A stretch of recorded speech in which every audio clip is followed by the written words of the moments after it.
Hello, everyone, and welcome back to the Dads, an ongoing campaign of peril. We left off on a cliffhanger, something that I like to do, but when it just happens naturally, it's even somehow more rewarding.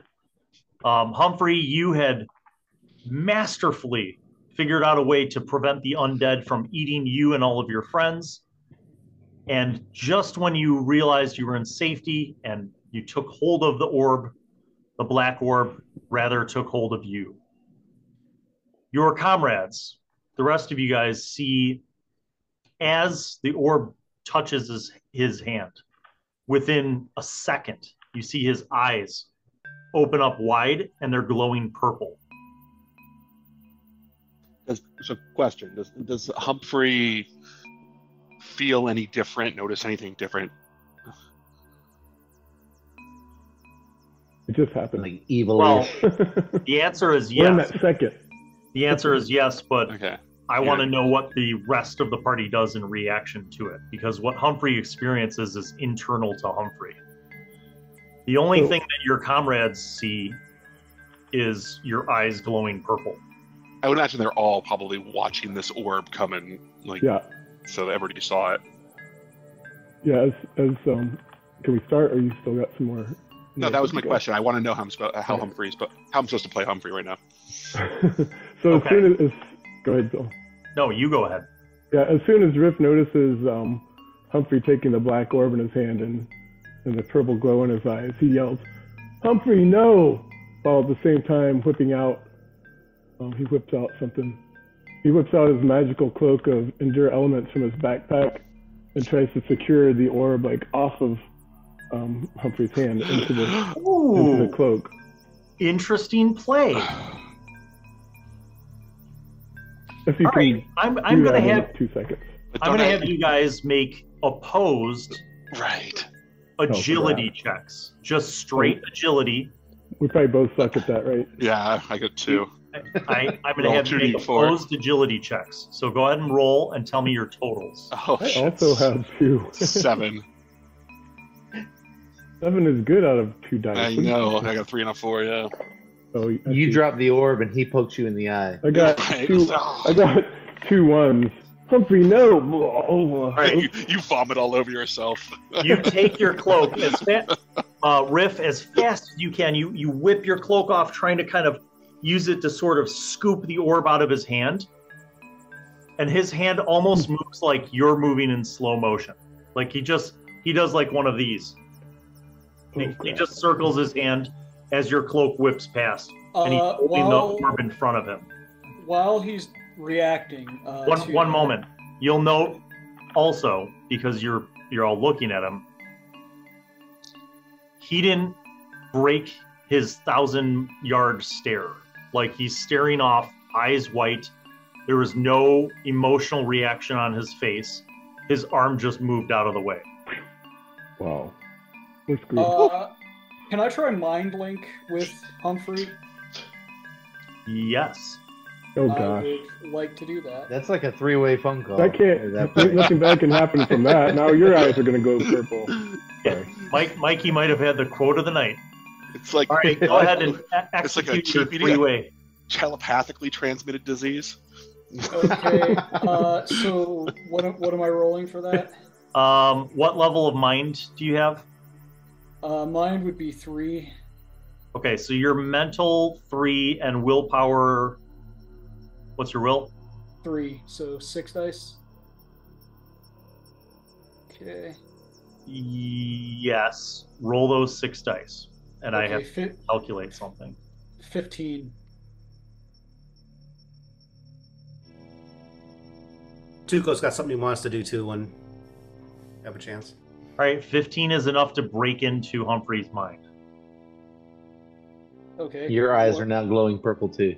What happens to Durant when that happens? Well, let me rewind the clock to what's happening internally with Humphrey. Doesn't sound right. Humphrey has a 4 in mental magic. Yes. So Like- Humphrey, I just rolled for you. Okay, I just got a shit roll. And- Because you're an NPC now. Yeah, Well- basically. for the moment. So Humphrey, the moment that the orb touched your hand, you were teleported. And you are in physically the same place, like you're in a cave tunnel with the other members of your party and the two older scraggly guys, but everything is inverted. So instead of it being dark, it's very bright. And all of the zombies behind you are living people. Okay. And the black orb is white in your hand, and it's just emitting just bright light like sun. Am I corporeal in this world? Your friends are moving slowly, and you see Riff, like this inverted version of Riff, like taking his cloak off and whipping it around towards you, and you just like move your arm out of the way like he's in slow motion. But am I looking at this like from a third party point of view, or am I still first person? No, you're first person. Okay. And you're just curious as to why he was whipping his cloak at you, but your arm just moves out of the way like with the greatest of ease. Do I have agency of my own limbs and Yeah, body? you sure do. Okay. Do you want to move it more? Yeah. I mean, what I'm trying to figure out is, am I acting different? Like, do I have different desires? Like, or am I just like, because otherwise I'd be like, hey guys, I'm super inverted. What's going on? Okay, you don't feel any different. Okay, well then I'll say, guys, do you see what's happening? Like, does everything look different to you? That's what I'm trying to say. You say that, and there's no reaction from any of them. They're looking at you strangely. A bunch of dicks. What the hell, guys? Just respond to me. So I'm like, guys, nothing. You hear a voice. You hear a voice behind you. It's one of the people in the cave. What do I? He says, "They can't hear you." I would like to investigate. So you turn and face the crowd. Yeah. The whole crowd is there, but they're all like alive and human looking. Oh, it's all the dead people talking. And to me. one of them says, "They can't hear you." Why can't they hear me? Because you're not there. What is going on? Step away from them. You'll see. I'll step away. Okay, where do you go? Back into the room of the dead now living, or do you go forward past your friends? I'll go forward past my friends. Okay, you walk past your friends and none of them look at you. They're still looking back in the direction they were looking before. But what I view my corporeal body has moved with me. When you turn around, you see your corporeal body holding the orb. You are separate from it. Well, this is less than ideal. Okay. Then I look back at the voice and say, what is going on? Why can't I move my actual body? You're not with it anymore. You're dead like us. So I'm like, can anybody explain? Like, I'm hoping for like a more rational answer out of somebody, and nobody's giving me anything. All of the living dead look at you with blank, neutral expressions, and one of them again says, "You're not with them anymore. You're dead like us." Do I recognize any of them? Nope. I'm trying, because this is the point where Nathan wants to go pimp them for information about which way they came from and the route that they took into the room. But they're looking Humphrey at you. is flipping the fuck out. Yes. So I will. How about can I pass on my turn and give it back to the group or do you want me to play it? No, they all. So want, okay. Durant, you make a mental connection with Humphrey. Okay. The one that's in this realm. You don't know that there's anything other than that. You make a mental connection with Humphrey. Okay. You said you were using mental magic. Correct. What do you want to say to Humphrey? Are you there? What's going on? Humphrey, Yes. you hear a weird echo. Like you hear a distant voice. It's kind of like echoing through the caves. It's like, are you there? Are you there? What's going on? What's going on? What's going on? Durant, is that you? Can you hear me? All right, Durant, in your mind, you hear Humphrey say, Durant, is that you? Can you hear me? Yes, I hear But you. his physical body didn't open his mouth. It's still just staring straight ahead. I hear your mind, but your body does nothing. I'm here. I see you, but I can't move my body. And all those dead guys behind us, super alive now. They're telling me that nobody can hear me. Where the hell am I? Could I use my spiritual knowledge to answer that question? I think what level of spiritual magic do you have? Spiritual, I have 3. Okay. I think it is appropriate, given what Durant has experimented with, that you might have the instinct that perhaps somehow Humphrey is in the spirit realm. I think you're in the spirit realm. Brother, Well, how do I get out of here? can I actually speak in my corporeal body while this is going on? Or Yes. am I limited to this? You can. Brother, can you look into the spirit realm? I believe Humphrey is there. Absolutely. Riff does that right away. All right. With Riff, upon activating Ghost Sight, you see about 80 spirits in the cave where the zombies were. And you see Humphrey's spirit not in his physical body, but behind you.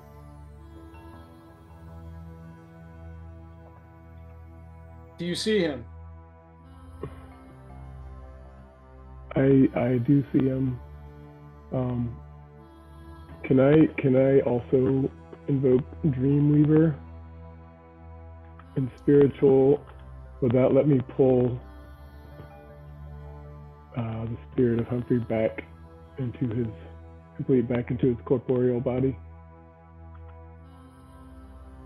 You can.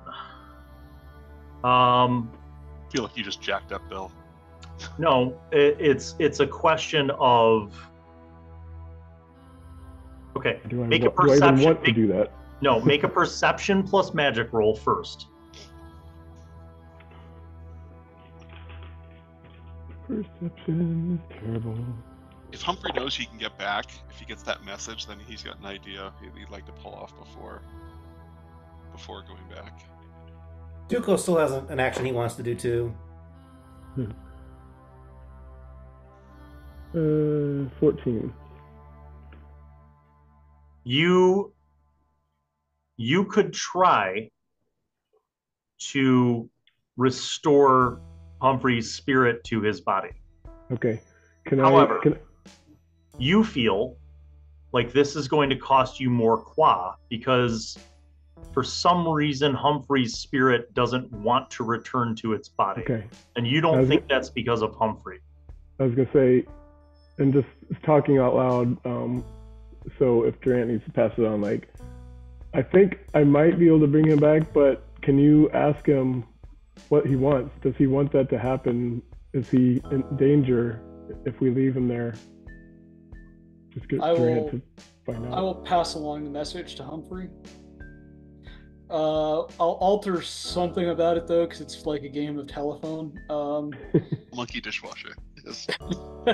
So I'll be like, you want to come back, right? If you want to come back, I forget, what was the exact message, Riff?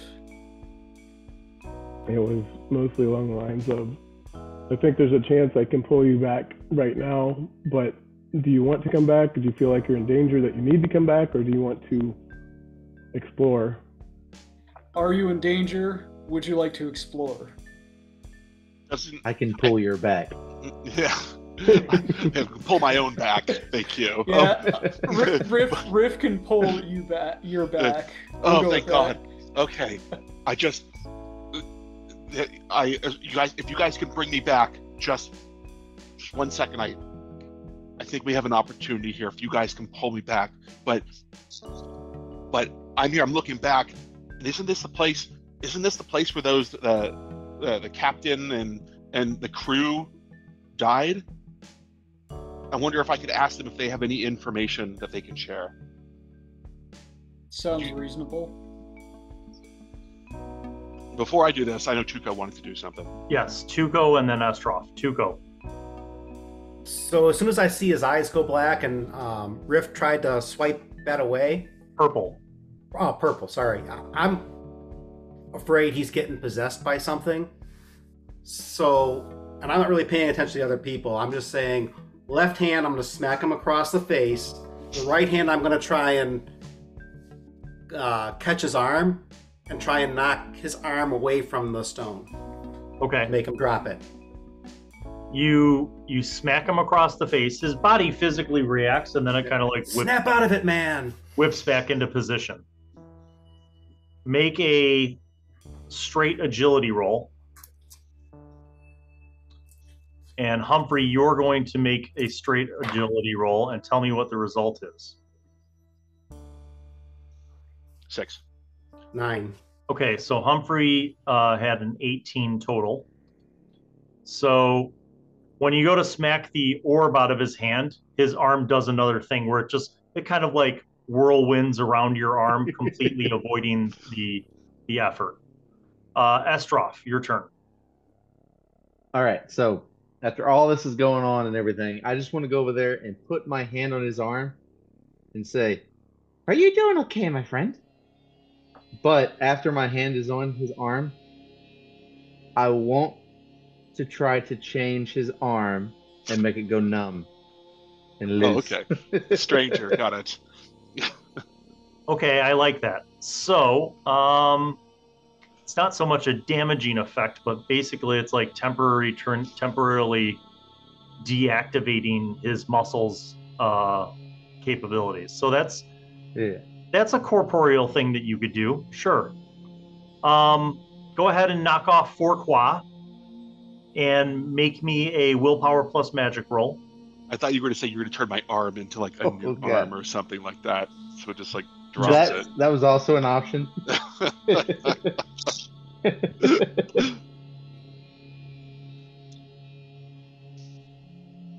See, so that's 14 so far.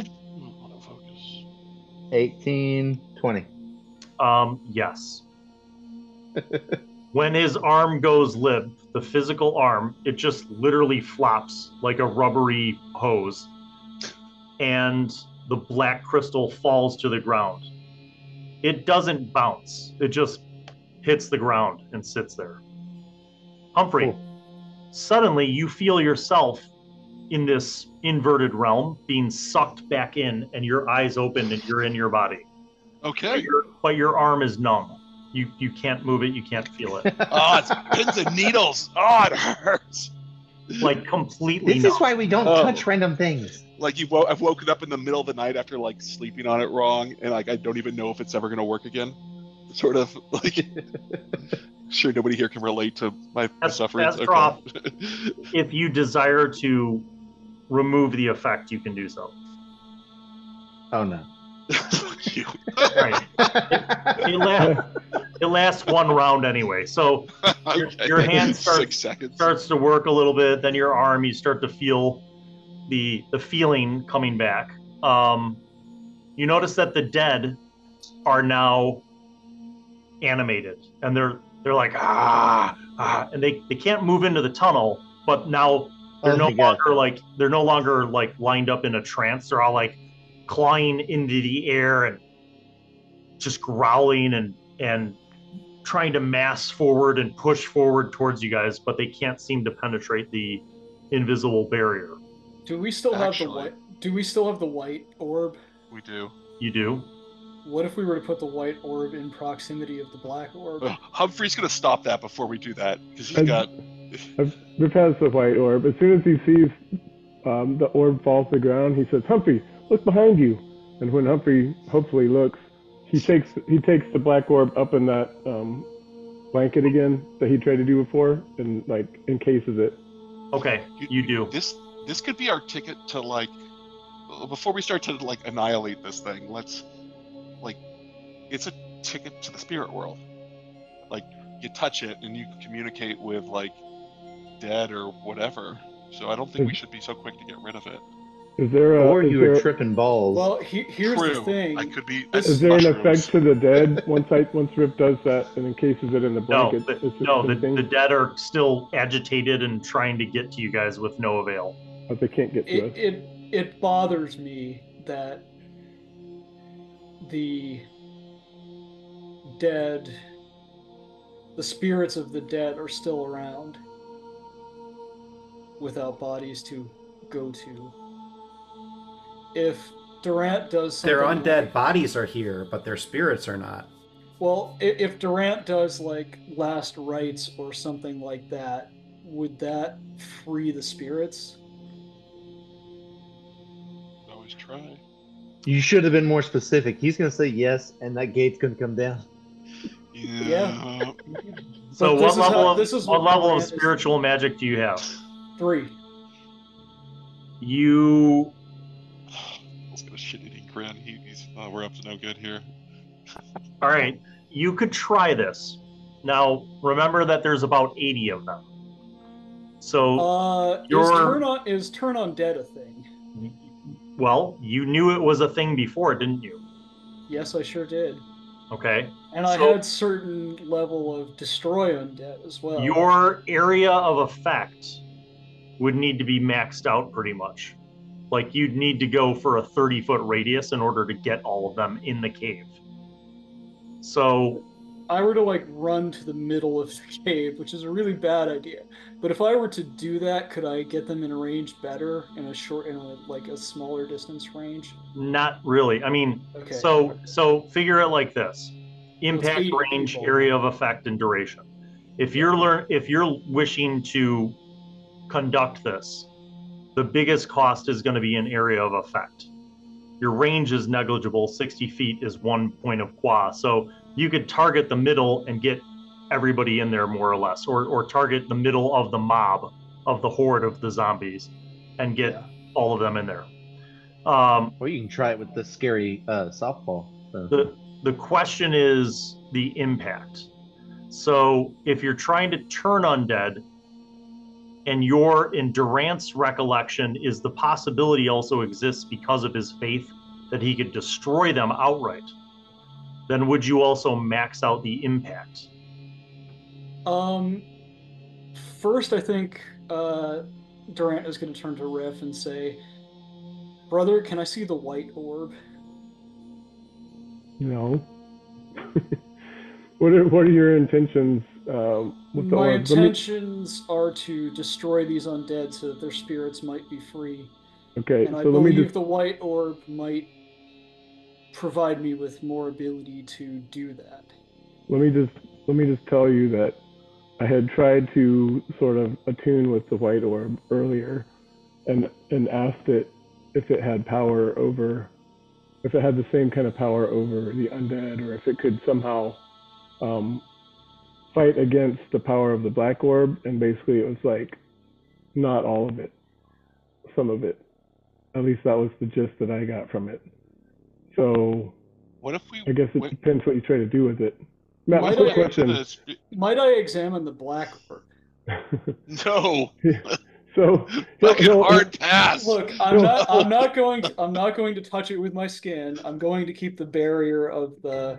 Use your fancy gloves with it. Why don't we go use into the spirit realm and then grab one of the now living people and drag them back with us to reconstitute them? So, okay, is that a thing? I'm making it a thing. If probably Bill's like rolling his eyes, but like the problem is we could only get one at a time that way, and we'd be putting them back into bodies that are decayed.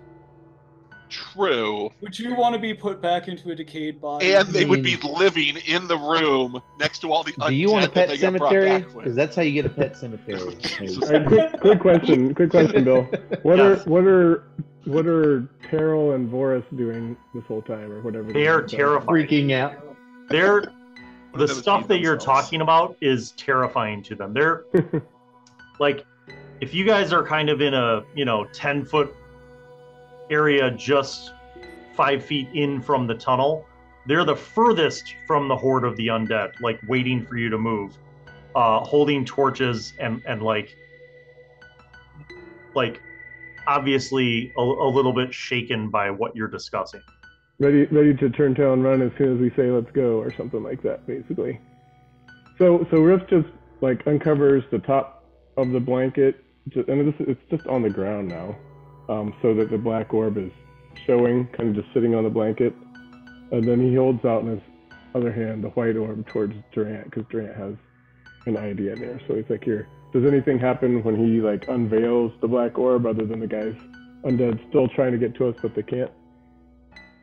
Nothing Because if happens there with the is, undead. he's probably going to cover it up quickly again if somehow they're about to reach us. Nothing happens with the undead, but at this proximity, when you get the white orb out, you see that there's like a shadowy, cloudy gray side in the same, like in the direction where the black orb is. Yeah. So if like the black orb was here and here's the white orb, whatever side is closest to the black orb has like a little shadowy gray side. And even if you move it, that moves. So no matter where they are, no matter where they are, it changes, it darkens on the side closest to the black orb. Sure. Now, does the black orb lighten in the same way that the white orb? Nope. So the black So orb Riff is points well this more out to powerful. Durant. He's like, here, Now, take the white orb. To be clear, they are the same size. Exactly the same size. So what Durant would like to do is to carefully examine the black orb to see if there's any kind of writing or any kind of like Nope. hidden stuff within the orb. Nope. Not even with a perception of 4. You study it for 5 minutes from every angle. You push your cheek down to the ground. You poke it with a stick. Nothing. That's my go-to move. The stick's eyes start glowing In purple. that case, I'll take a look at the white orb as well. Okay. The white orb, how close are you to the black orb with it? I'd say like probably, I don't know, take it to the edge of where like the gray like just barely caresses it. Okay, if so you get about far away. 5 feet away, there's still a little bit of gray. Okay. I want to bump him so bad. It's like That might be matter and bad for the antimatter. white orb. It would be bad for so- everybody. If I examine the white orb, do I see anything additional there, or is it just like the same sort of thing where it's just kind of? Do you move Right. further away? Or do you Yeah, I mean, I'll take a few steps away with it. Sure. All right, once you get about 10 feet away, any of the gray shadowy stuff in the white orb is gone. And now you see the white orb start to do that kind of cloudy swirling inside of the orb. And brother, did we assess that this was safe to touch? You're touching it. Oh, okay. I guess I am touching it. I offered it for Durant to grab and Oh, do okay. stuff with. I'm going to ask the orb a question if I can. Okay, Or does it take time to attune to it? you can try. Okay, I will try to make a connection with the orb. Roll your willpower. Okay. Her eyes turn And pink. an emotional connection to the orb. You can really try to understand where it's coming from. That is a 10. Oh, interesting, because I also have a 10. Okay, the orb does not communicate with words. So what do you want to know? I'm going to ask it if it can lend me some power to to address the situation with the undead. It gets dimmer, and then it goes back to its normal brightness. So that's a no. Cool. Are we sure? You should ask it if it's an orb and see what happens. All right, I ask it. First Are you question, an? how I dare ask you? It, I ask it. Are you magical? It gets brighter, and then it goes back to its original brightness. Okay, we've established that it's a no then. All right, I say to Riff, I thought that was a yes. when it glows It's brighter, done. yeah. Okay. Yeah, but to help, it's Unless like it lies. If it's I'll one of those give it- things where it always lies, then Right. Ask if it had completed secondary education at Orb School. How are you with applied mathematics? I'll hand the white orb back to Riff and say I don't think that's going to help me with what I have to do, and then I'm just gonna full send destroy undead into the room. wait, did you finish Aw, saying you that won't way let you're me still do the holding thing it? where I can grab him back and Are you going into the room? I'm gonna set a range on it, so I'll do a 30-foot radius. I wanted to drag one of the captain or something back and Is that Are you really still what going would like into to the do? room? So 'Cause if Why you're you- going to go in the room, I'm going to Why- go with you and just protect you. Why do you guys think the undead are trying to attack us, but they can't attack us? Is it the I mean, white 'cause orb they- that's giving us a shield? Does anyone think about that? but then we would, if we move farther away from the barrier, then that they should be able to move closer if that was the case. If it was to go, Well, You know. should we back up 5 feet and see what happens with the? I'll back up 5 feet. The white but orb. then we had I- the white orb the whole time. We had the white. Yeah, I already moved 10 feet back with the white orb. Did the Alright. undead move when I did that? Retcon. the undead are still agitated. No one. So, do you have the black orb exposed at this point, or is the black orb? Yeah, Riff Covered up. uncovered it, so it's sitting on the blanket right now.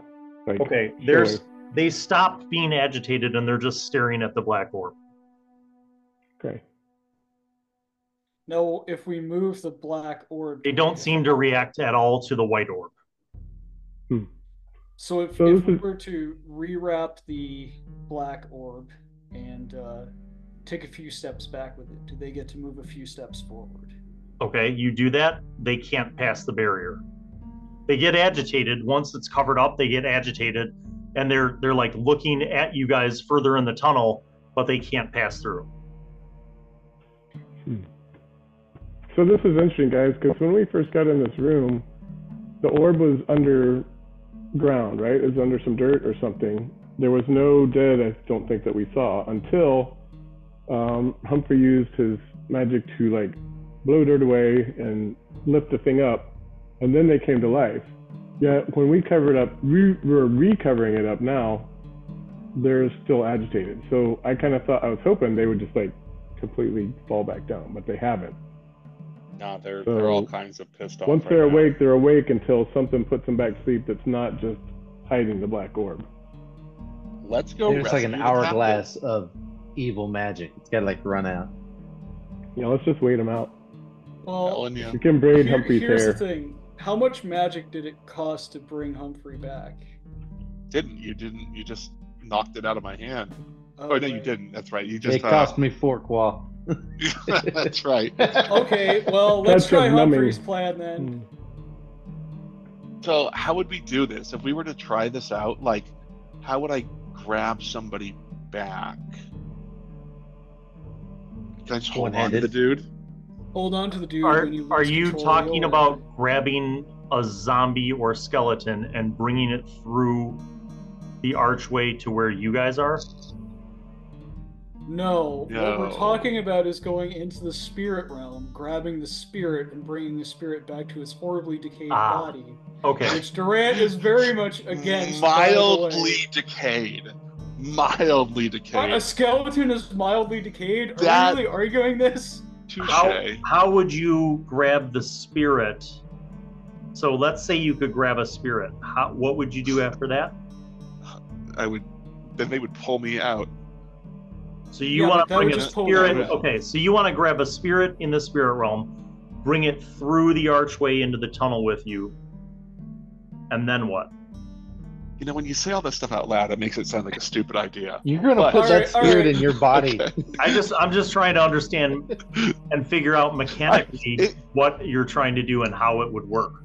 I would like to bring, like, they lost some of their party. Maybe the captain would be helpful to bring back if he's in the room with them.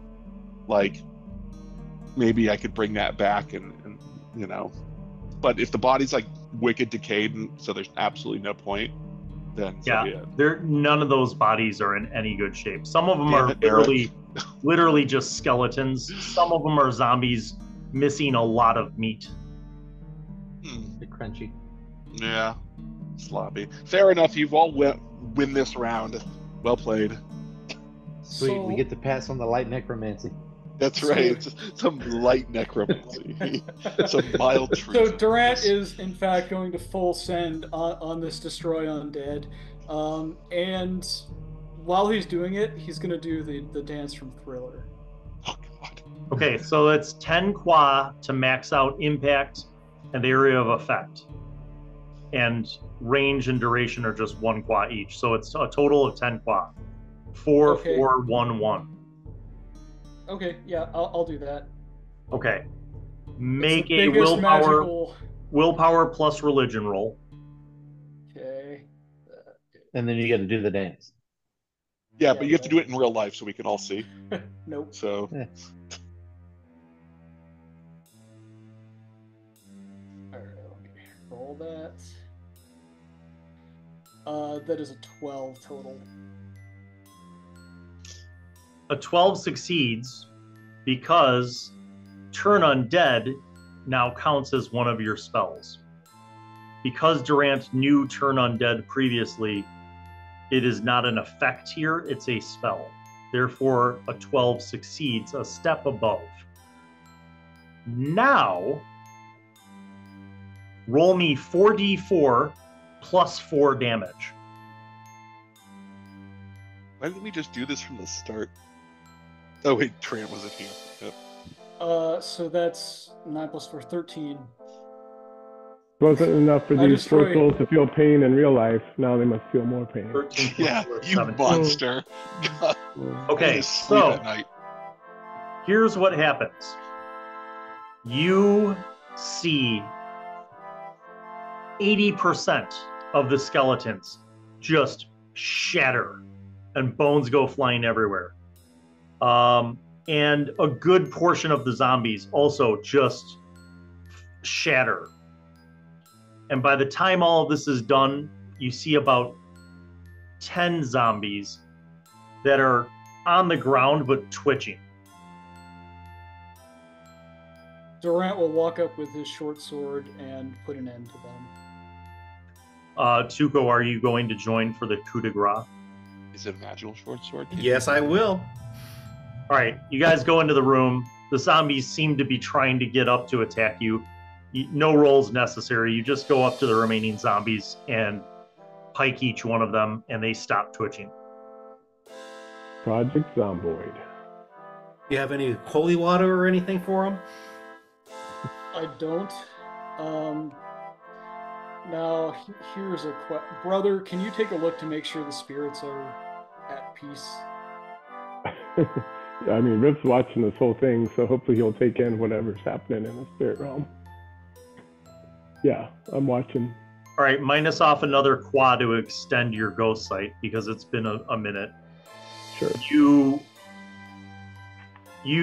So basically, if you were watching when he did it, what you saw from the spirit side was all of the spirits just kind of exploded into balls of light.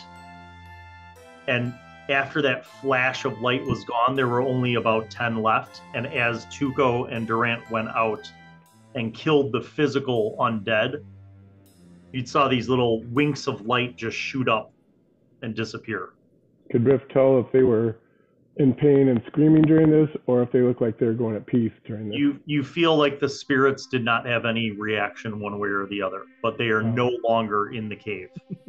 Yeah, so Well, Riff this is tells fine. Durant, they're no longer here. It looks like they went screaming in terror to the afterlife for what awaits them next. And the floor here is sand, correct? It's dirt and detritus. Okay. Durant will draw the symbol of Savak Boku Okay.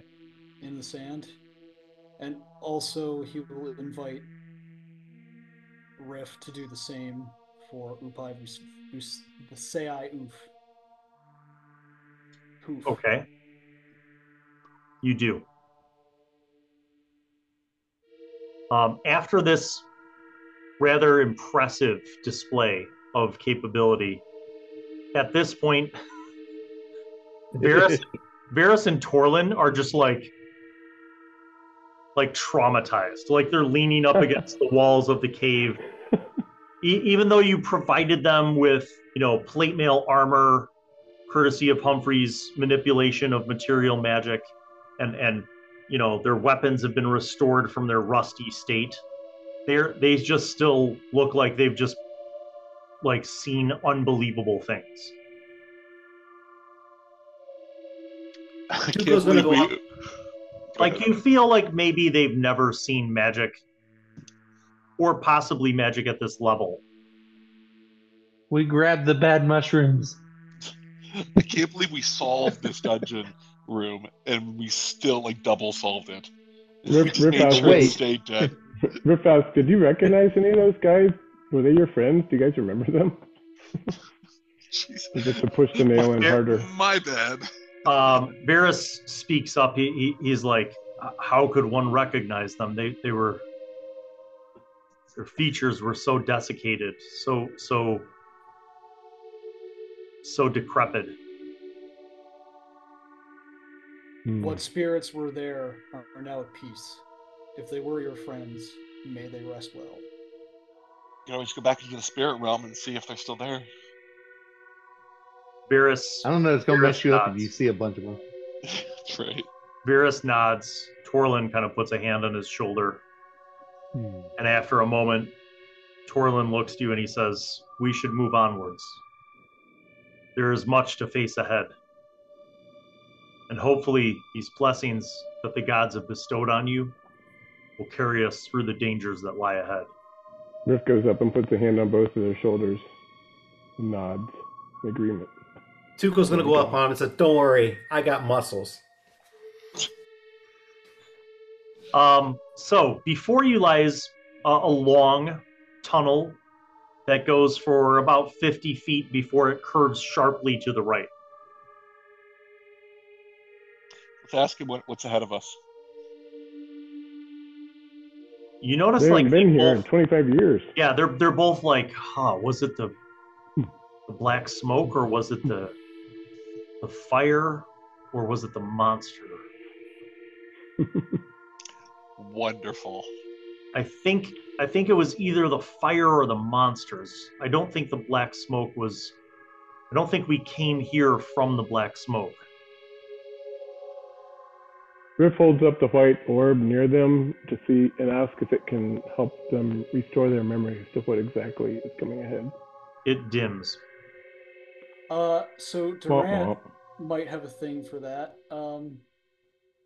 There's a spell called Remembrance, which inspires the target to be able to more confidently access their knowledge. Are you serious? What kind of Deus Ex Machina moment is Magic. this? Right? What the? I mean, fair is fair. It's on the sheet. That's incredibly useful. All right. Freaking Swiss Army cleric over here. Right? Oh, I happen to have a spell that is for exactly this scenario. So this is relatively Right. relatively easy. The duration, the area of effect, the range are all 1 point each. The impact is the question. How many dice do you want to grant them for this? If you want to grant them 1 die, then you would be impact level 1. I'll grant them 2 dice each. 2 dice each? Yeah. Okay, so that would be Well, just do one at a time. So 5 qua for the first guy, 5 qua for the second guy. Yeah, I don't have that kind of magic because I'm down to 13 qua already. So why don't I just give 2 dice to one of them? is First. that, sorry, what type of magic is this? Is this mental magic?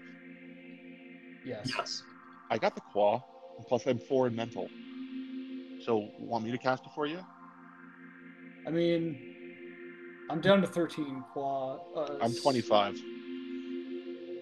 Yeah. Why don't you do it, and I'll try to teach him how to do it. Can I do that without spending? Well, it's not gonna turn the effect into a spell for him, but you give him the gist. Yeah. So Like I'll explain the theory. All right. So you do, Humphrey. You consider Durant's instructions and make me a willpower plus magic roll. Let me be your hands. Okay. Roll. Okay, hold on. 8d4. 25. Good Lord. Yeah, you easily do it. Okay. Upon casting this, you see Varys have this like moment of clarity, and he says, through this cave, it will lead to a large cavern with a great chasm and a bridge.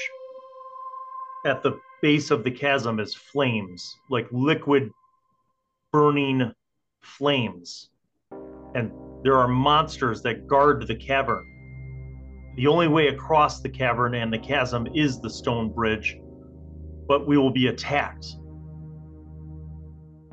Creatures of flames with wings. Small but deadly. Many of our men died. Many of them were pushed off the bridge and fell into the river of flames below, and many were just attacked and burned.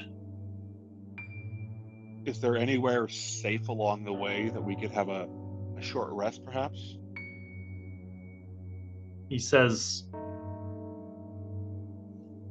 the cavern of flames is another perhaps 50 to 100 feet around that bend up there. So if you desire rest, it would have to be here. What do you say, lads? You want to... Mechanical note, there's no such thing as a short rest benefiting you in Archons and Acolytes. Oh, for fuck's sake, Bill. Go home. What time is it? Isn't it like the sunlight or something to get our quad back? You know, Tuco, that is a excellent question. It's like 10 a.m. Allow me to or quote something. from the rules. The qua can only be replenished through either a full rest or 4 hours of uninterrupted meditation. The practitioner may only do a full rest or the meditation once within a 24-hour period. Hey guys, I'm sure glad we had that full night's sleep back at Tolos and Voras's camp. We Remember? did. Can we? It's so good. So we'll be prepared for whatever comes up ahead. Does Durant never updated his. Does that mean I have While you were 3 gone, more we got claw some than I thought I did? No, Yeah, we'll Your be qua quick pool, with that. your qua pool is intentionally diminishing with every choice you make. Because as we all know, choices. Well, Choices. Brought to you by Choices. Right? Okay, So- you guys want to press on? I'm down to half my quad. Yeah, come on, guys. I can always bat up and go take a look. I have a utility that could come in handy here. I just don't know that I have the ability to do it in enough ways. Spirit Aegis. You summon Go. forth a spirit to distract attackers against one target. Well, that's solid. Makes attacks against the target increase difficulty by 1 step. More at higher levels can be boosted. Estrof, you feel fairly confident about your ability to wild shape, just like you did back in the old days. I mean, you pulled it off already once, so you're fairly certain that if the party wanted to, that you could go up to the cave of fire and probably wild shape and scout it out. Oh, Yeah, couldn't you just specifically press all the looking for buttons or 1 something? enemies and 2 glowy balls. And Not some fiery monster balls, but Glowiest of balls. so with Spirit Aegis, could I cast that on Estrof to make sure that he at least has a chance to safely make it through? You could. But not even notice. But should you? Yeah. That's up to you. you You can go ahead and use it. I'll have a little ghost bat flying next to me. If Valid. these guys are fire, It would look awesome. wouldn't water be bad for them? I don't know. Don't Yeah. throw water on a Are they- magnesium fire. Look, Are they gremlins? I say just turn into a bat and go scout it out. Yeah. So I bat up. Okay, so for 1 minute, you're going to turn into a bat and fly out and go check it out, right? Yeah. 1, 2, 3, 4, 5 qua, please. Dang. You That was Super extension. you guys witness in awe as Estrof folds his hands together, becomes very small, and starts flying down the tunnel in an irregular bat-like fashion. As soon as, Estrof, you zoom around the corner, your flight speed being incredible, and you come out into a huge cavern. Without a doubt, the biggest that you've seen so far. It as you come out of the tunnel into this cavern, the blast of heat nearly like knocks you out of the air. It's so hot. You feel heat everywhere in the cavern. You see there's about a 10 by 15, 10 feet deep by 15 wide kind of plateau cliff, and a stone bridge that goes from that 100 feet across this massive cavern to another cliff and a tunnel on the other side. Below, 100 feet down, you see lava. How do you know what lava looks like? Because suddenly you have a flashback to when you guys Yeah, I remember that. were on an island, and you remember something. You remember being in this mountain and going all the way to the bottom and dropping the Mage Who Never Dies phylactery into the lava. You remember it suddenly, like in a moment of flash. meanwhile, can And we what put you it up? see below, 100 feet below, is absolutely just a lava flow. What you see above is a vaulted cave ceiling that goes up 100 feet, the apex of which is directly over the bridge. And you see bright lights, like almost like torches that are upside down, hanging from this cave-like ceiling. And it looks like probably 24 of them. And in the center of this cluster of these torches, you see something else glowing kind of a fiery orange color, but you can't quite make it out unless you get closer. Wonderful. Andy, you were saying something. So you have all of that took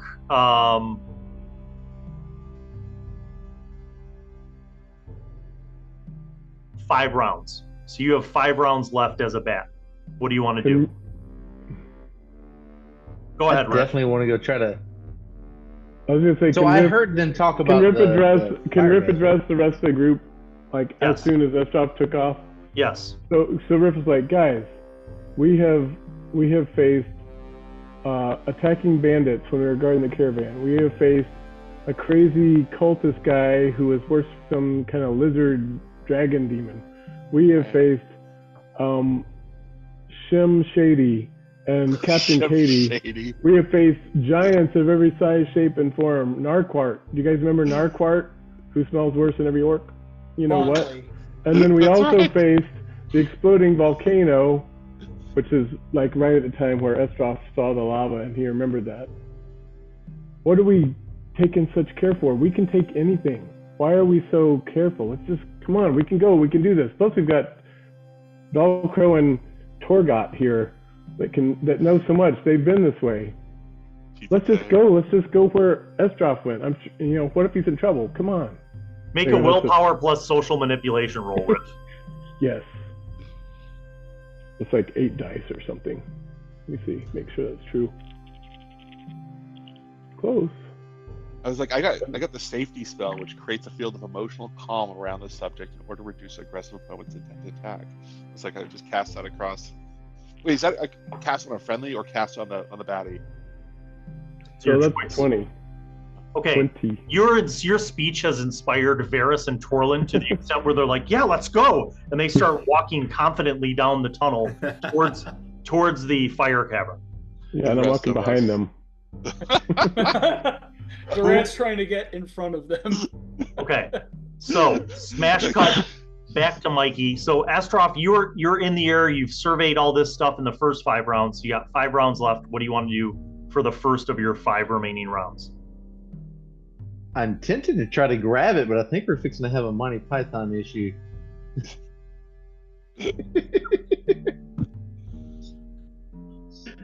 So I'm definitely going to try to grab it. All right, you're going to fly up to the top. Yeah. Okay. This is odd, but I want you to make an agility plus stealth roll. Let's see. Oof. That would be 2. Oh no. That's only 3 dice. Oops, all 4s. I get a 7. Erik, how do bats see? How do they navigate? Yeah, so that's with echolocation. Yes. So as you're flying up and echolocating, your squeaks at that very high pitch seem to wake up things. And you see that the torches that you saw like when you were below as you're flying up there, they're not torches. They kind of look like bats with covered in flames, and they unfurl their wings, and 4 of them drop off, just let go and start flying towards you, like dive bombing you.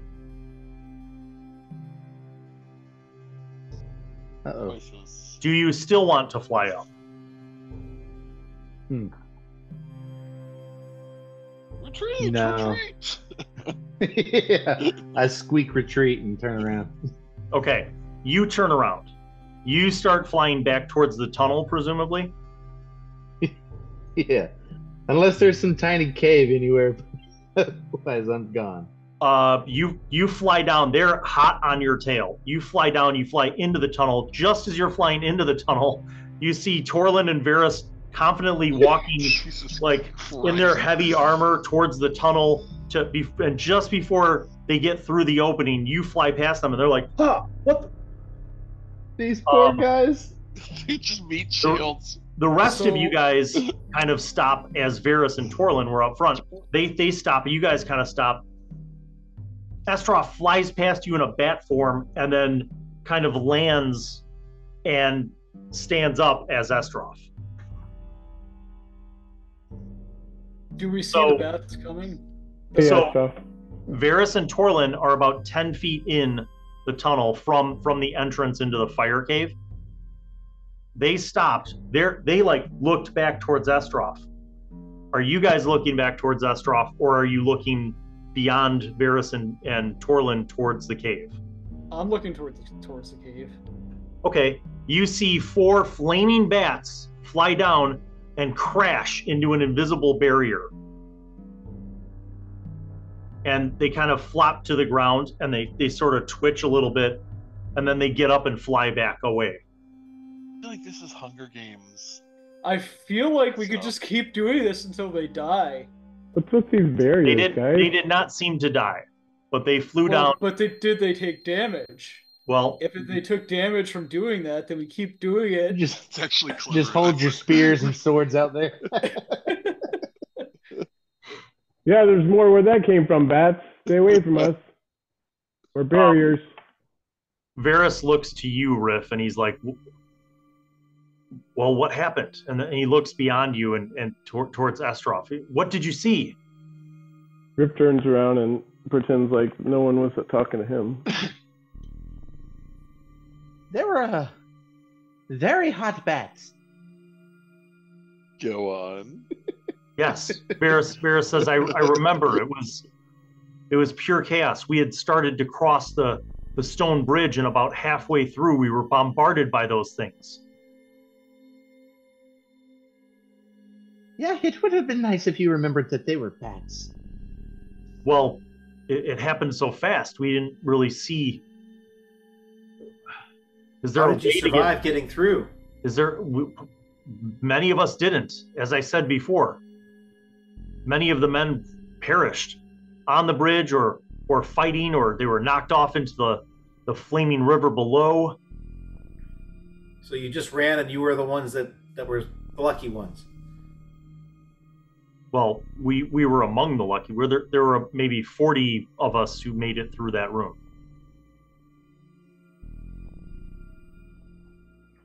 So I want to tell Humphrey about where I saw that orb. Would he be able to see it from where we're standing?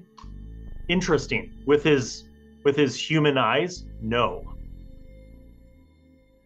What if I change his eye? Ah, there we go.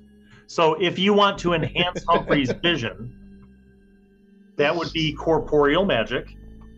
And to enhance his vision is not overly difficult. It's kind of level 2 magic category. So you could certainly do that. Please do. And I want to mage hand the F out of that thing. Okay. How many claw would that be? If you're only doing it for one round, it's 4 qua. If you want to do it for a minute, it would be 5 qua. How long would it take for me to mage hand that thing down? 4 qua. Okay, so Humphrey, all of a sudden you're able to see, and you're just at the very edge of the barrier. You look up, as Estrof described it, you look up and you see at the apex of the cave ceiling a whole cluster of fire bats, but hanging, suspended in the air at the apex of the ceiling, you see an orb.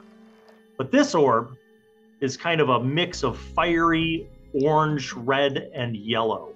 Humphrey wants this orb more than he wanted anything ever. Okay. Yes. Mage hand. Superb.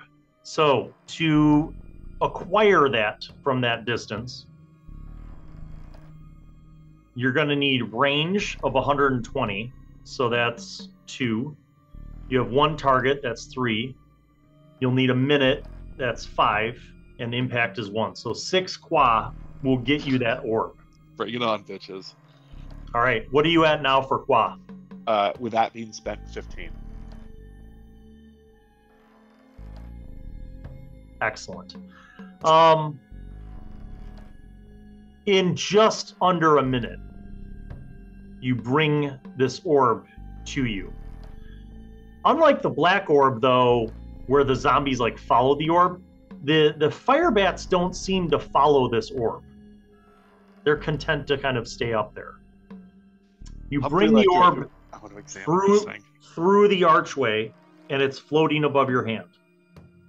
Do you touch this orb? Do I feel like, I imagine it's probably, is it hot? No. Do I feel like it's radiating? Well, how close do you mage hand it to your actual flesh? Call it a 2 An 3 inch? feet.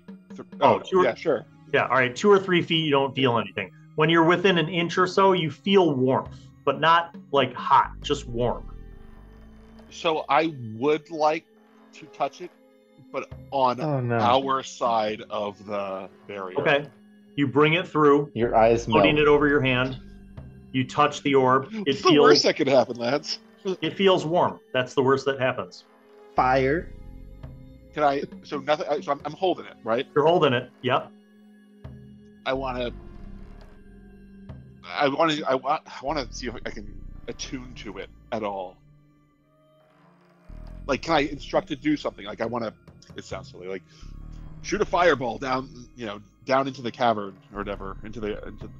Okay, shoot a fireball down in the cavern. So I'm asking it to do that. Nothing happens.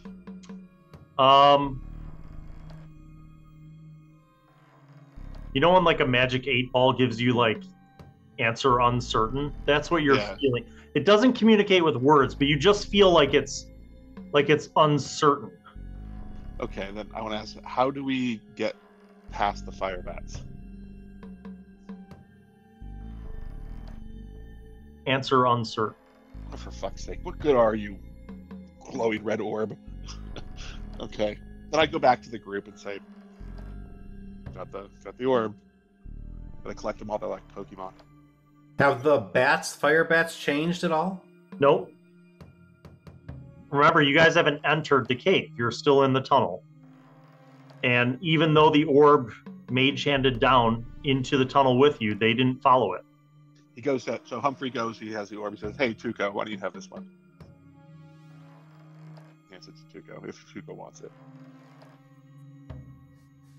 I'm not very good with magic stuff. I can hold it, but I'm not going to be able to do too much with it. Yeah, give it a shot. All right. Riff I'll take says, it.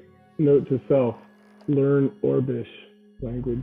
Orbish. Okay, guys, now what? I take a step back out and just kind of cautiously staring at the hot vets. They don't seem I'm to be gonna- doing anything. You step 1 foot out into the cave, and the fire bats aren't moving. If I hold the orb and step into 1 foot in, does anything change? Nope. Guys, I think we're unstoppable. Let's just Yeah, marching, man. let's go on. Riff is looking no one's gonna terrified. mess with us. So, No one's gonna mess with us. Okay. does anybody want to use corporeal magic maybe to make us a little faster so we can, like, run like hell? I was thinking using corporeal magic to make us like less vulnerable to fire. Well, I mean, I was thinking have about a making spell- one of I the have a guys spell big for and that. fast. Whatever you need to test, test it on Velcro and Torgen. I mean, Point Torlin and of Torgen. clarification. Point of clarification. Humphrey, did you in fact give the fire orb to Tuco? Yes, I did. And I have it. I walked a foot in with it. Tuco, He's on fire. make a willpower plus magic roll. Oh, shit. I may have just done a bad thing, I sorry. learned from magic. Ooh. All of a sudden, Tuco becomes the fire god of the cavern. Right, erupts into Mhm. flames or something. Freaking Ark of the Covenant scene. Oh, 6. Right. Balrog. Chose. So, Tuco, you're standing a foot in with the orb next to Estrof. And when you guys stepped through the archway, you felt that heat immediately, just like Estrof did when he flew in as a bat. Just extraordinary oven levels of heat from the lava flow below. When you thought of, like, when you said literally to the rest of the group, like, well, I was thinking about using the orb to protect us from fire. For a moment, you didn't feel the heat. And then it went back to being hot. Oh. Hook a brother up. Let's go. I'm going to think about, concentrate on, we don't feel heat. Make one more willpower plus magic roll.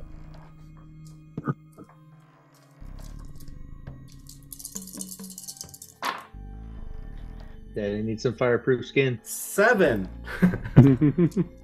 Humphrey, make a perception plus magic roll. Only 2 of your friends are on fire. Yeah, right. 14. Partial success. 14. 14. All right, you see Humphrey doing this. Humphrey, for a brief moment, you don't feel the heat, and then you feel the heat again.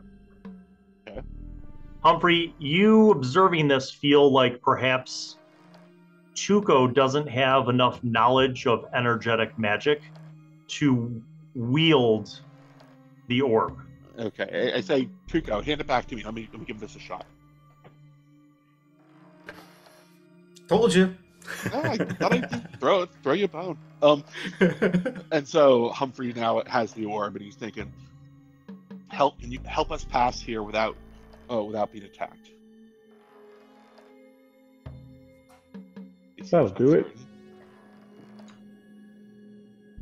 The orb feels uncertainty about what you've asked. Okay, then I'm just going to ask what Tuco had asked, which is help us get through here without, without there being overwhelmed by heat. Minus off 7 qua. Well, it cost me quad to do that? Okay. Shit. Suddenly, everybody who's already stepped out on the ledge, you feel no heat whatsoever. So Estrof and Tuco, you don't feel any heat whatsoever. Who else steps out onto the ledge? I'll step forward. Riff, do you step forward or not? Yeah, are the two older guys right next to me? I'm kind of right in front of them, right? They'll step forward if you're stepping forward. Yeah, I'm like, come on, guys, we got this. Okay, they step out. As they burst into Everyone flames. who is in proximity to Humphrey does not feel any heat. That's what I'm talking about. The warmth of my I proximity. feel like fighting some fire Now- bats now. Again, you're on a cliff. 100-foot drop off from this cliff is lava, and then there's a stone bridge that crosses through the middle of this massive cavern, above which are 24 fire bats. So what do you do, Humphrey? Attack the fire bats. Extinguish the fire bats. Yeah, I mean, I don't have. I want to blast them with a spray of water, but is that material?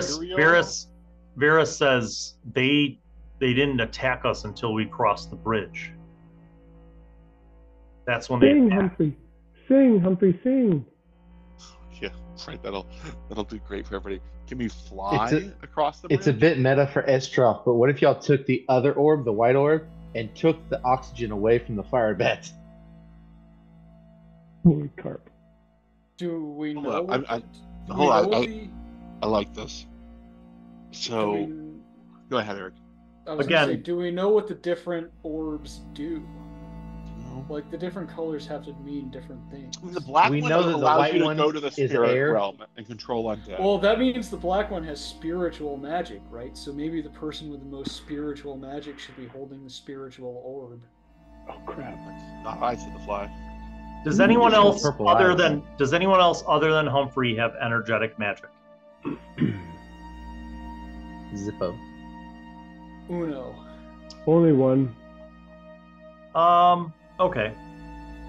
You think that there's clearly something happening because you don't feel the heat in this lava cave. Humphrey, you feel like you asked the orb for something and it did what you asked. Yes, but it didn't ask. It didn't help with the other thing, so I don't know what its limitation What? is. Why don't you feel like it helped with the other thing? Because I asked it to protect us against the bats. And The bats aren't attacking you. The bats also might have free will of their own, whereas like you've asked it for an effect, right? How about I ask it to be?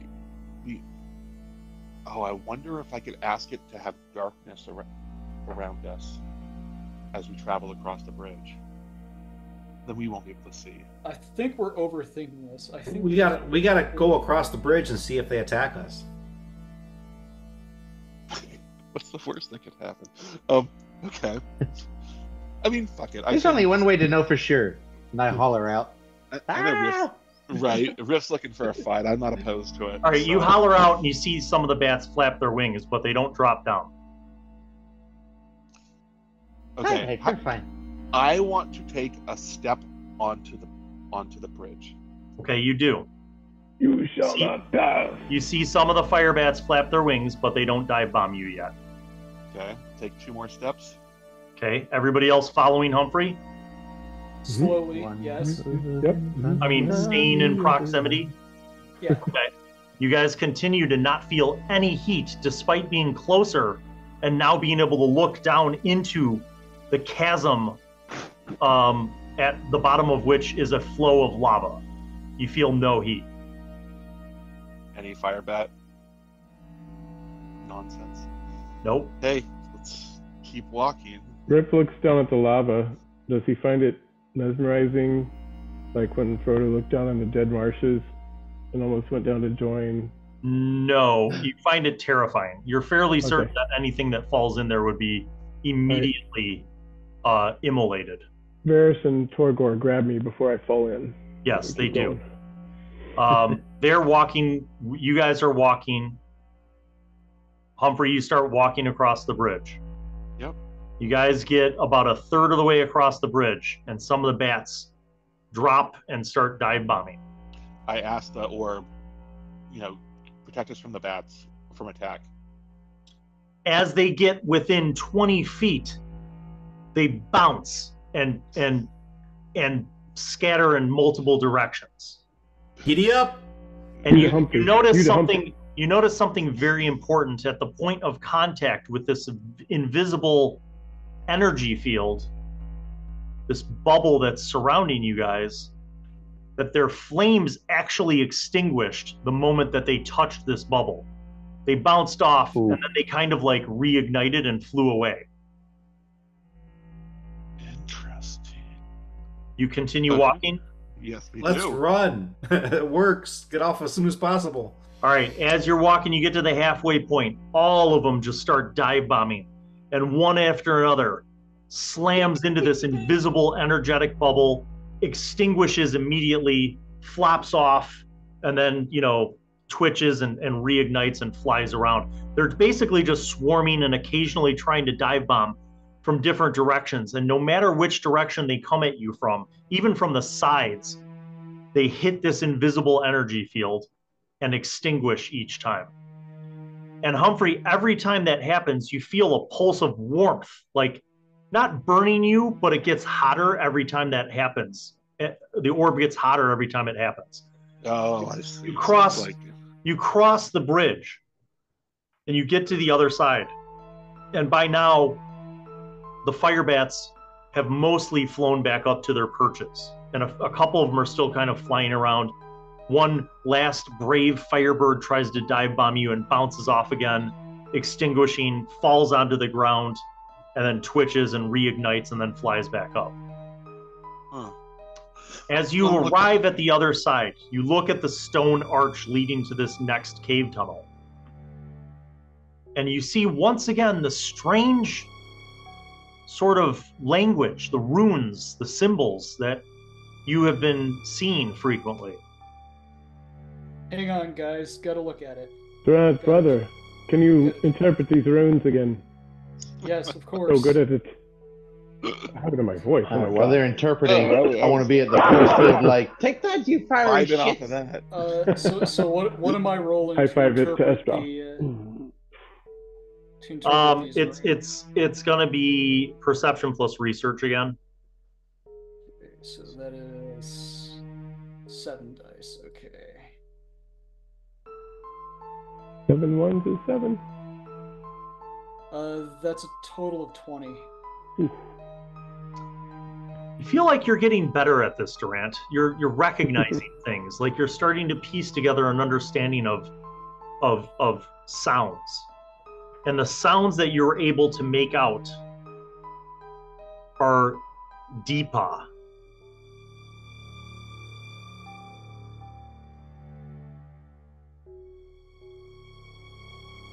So the sounds I'm making out, is that like a phonetic spelling, or is that Yeah, you actually kind of understand the 4 symbols, and so the it's sounds 4 it makes symbols. are Okay. 2 syllables. Deepa. Deepa. So like DEPA? Yes. Okay. Okay. Do you guys pass through into the next cave tunnel? Seems like Oh, yeah. we do. Okay. Feeling ballsy now. You do. You feel great. You guys pass through. You're all in the cave tunnel, and immediately you don't feel any warmth, because you didn't feel any warmth when you passed through, thanks to Humphrey's protective bubble. But you smell dampness in the air. And once again, you hear the sounds of like splashing water up ahead. And as you guys are like walking into the tunnel, Varys says, but he turns to Torlin and he says, "The monsters." And Torlin says, "Yes. Yes." And they both ready their swords. Varys says, there's a cavern up ahead. A cavern with water, but there's things that live below the surface of the water. Didn't we see these things last time? Did you see them? Friends, I keep thinking we're hurrying through here. We know there's all kinds of treasures and magic to be found down here. I keep thinking we need to search every corner for magic items, but I'm starting to think it's all coming up orbs. Maybe the orbs are the magic that crazy guy at the top was telling us about. The orb was the magic inside us the whole time. Might we be looking for some different colored orb ahead that maybe will help us through this next danger? I agree. Does it seem to anyone else that the orbs might be associated with a specific type of magic? Magic or element? Or God, because these are supposed to be protecting us from getting that object that the bad guy wants. I think that might be the black orb. If I concentrate on The Lan.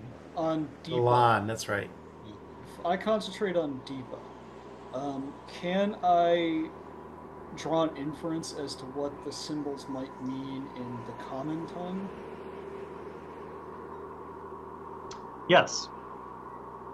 Being that we came from a room with lava that was marked with Deepa, could I make the inference that Deepa is like fire? Yes, but you feel like it has a male characteristic. Like, not all of the language is gendered, but this is. Given the other symbols that we've collected, could I consider... Do you remember what the deciphering was that you found in the Room of the Dead? Unfortunately, since I missed that session, I do not. Oh, so you had figured out that one of those things said Taik. Okay, could I make an inference as to the what Taik interesting thing about Taik is that it was not gendered. We also had the breath of Vim too.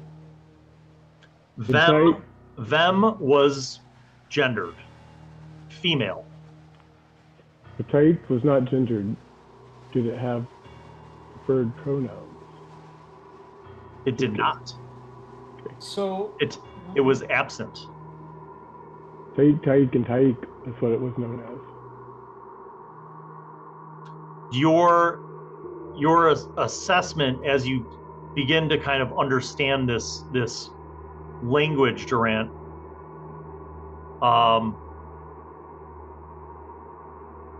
is somehow that when you unlocked the meaning of the white orb, that it was related to Vem, which you have by context determined is somehow female gendered, and that must have had something to do with air. Yeah, yep, and, I remember and the when wind. we used it, the wind gust. it produced wind. Yeah. Yep. Yeah. So I got that one. Yep. Is Taik like death then? That context you don't really have. You could extrapolate that perhaps, but that seems to be the least evident of the discoveries that you've made, the most obscure, let's say. Whereas with the chamber that you just left, you're fairly certain that Deepa has a male connotation and that it's somehow linked to fire.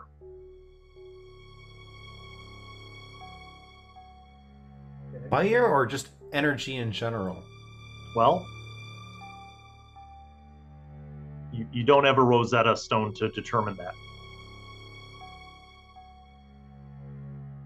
So while they're trying to read that and write that down, I want to start peeking into the next space with the water.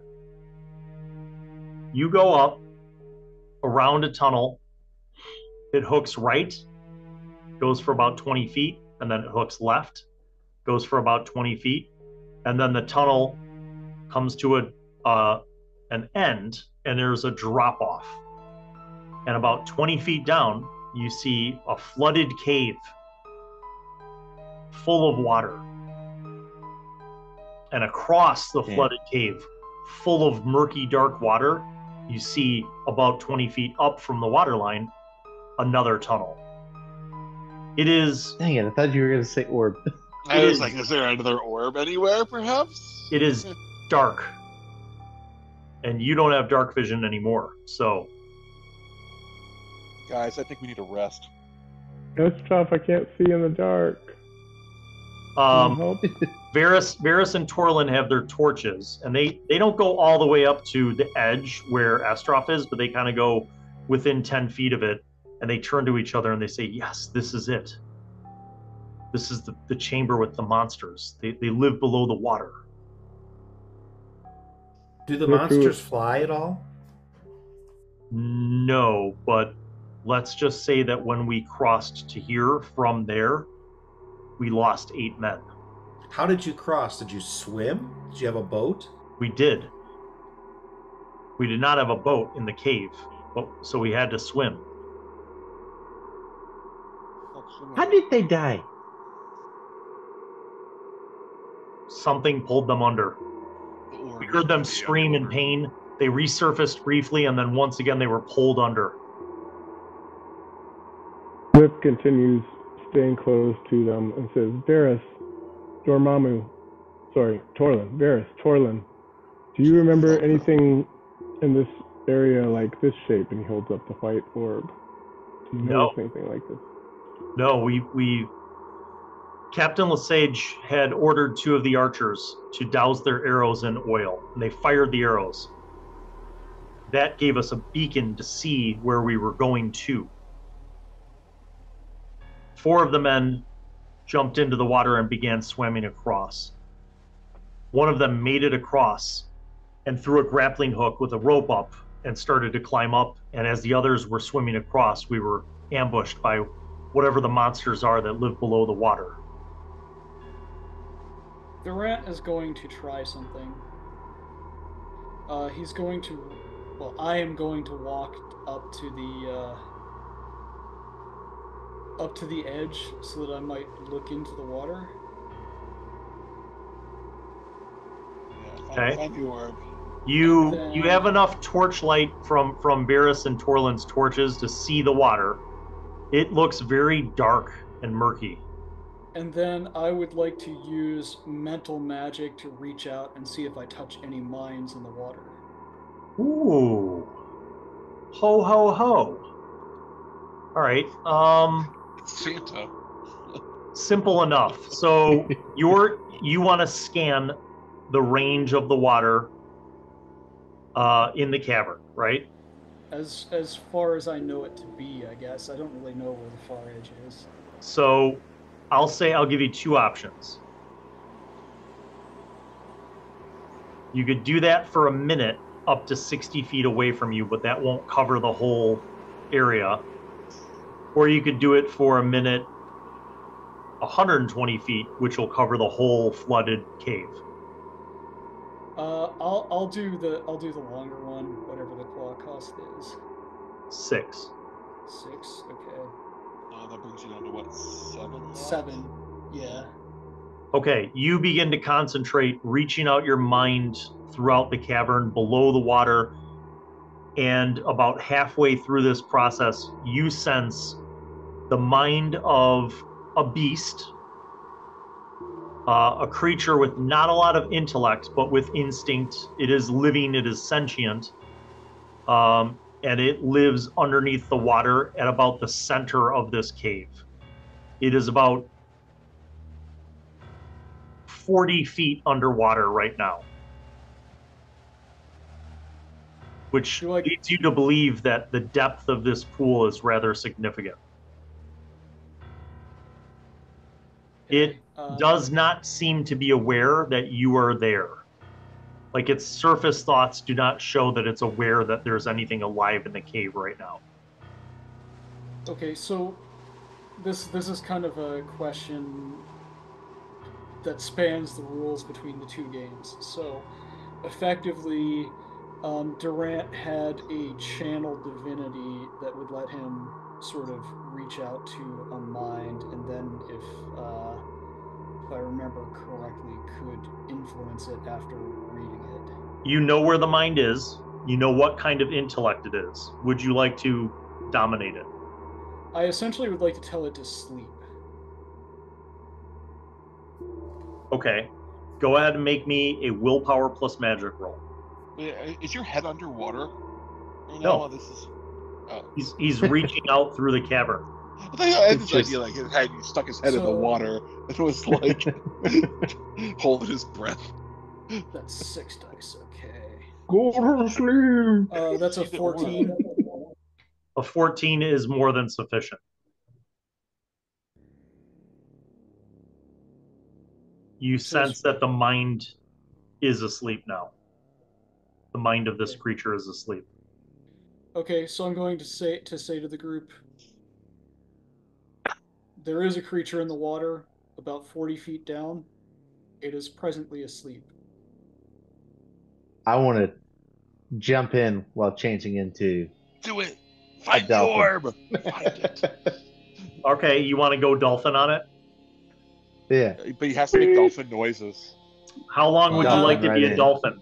1 minute? One note of no, I can't even say the note of caution because you're just gone. Too late. Go. He's gone. Five qua, Five qua. and make me a willpower plus magic roll.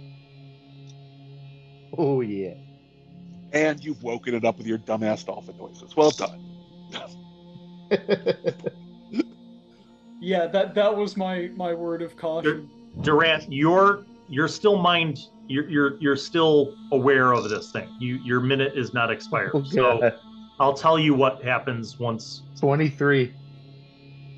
Okay. So first of all, Estrof, because you were 1, 2, 3, 4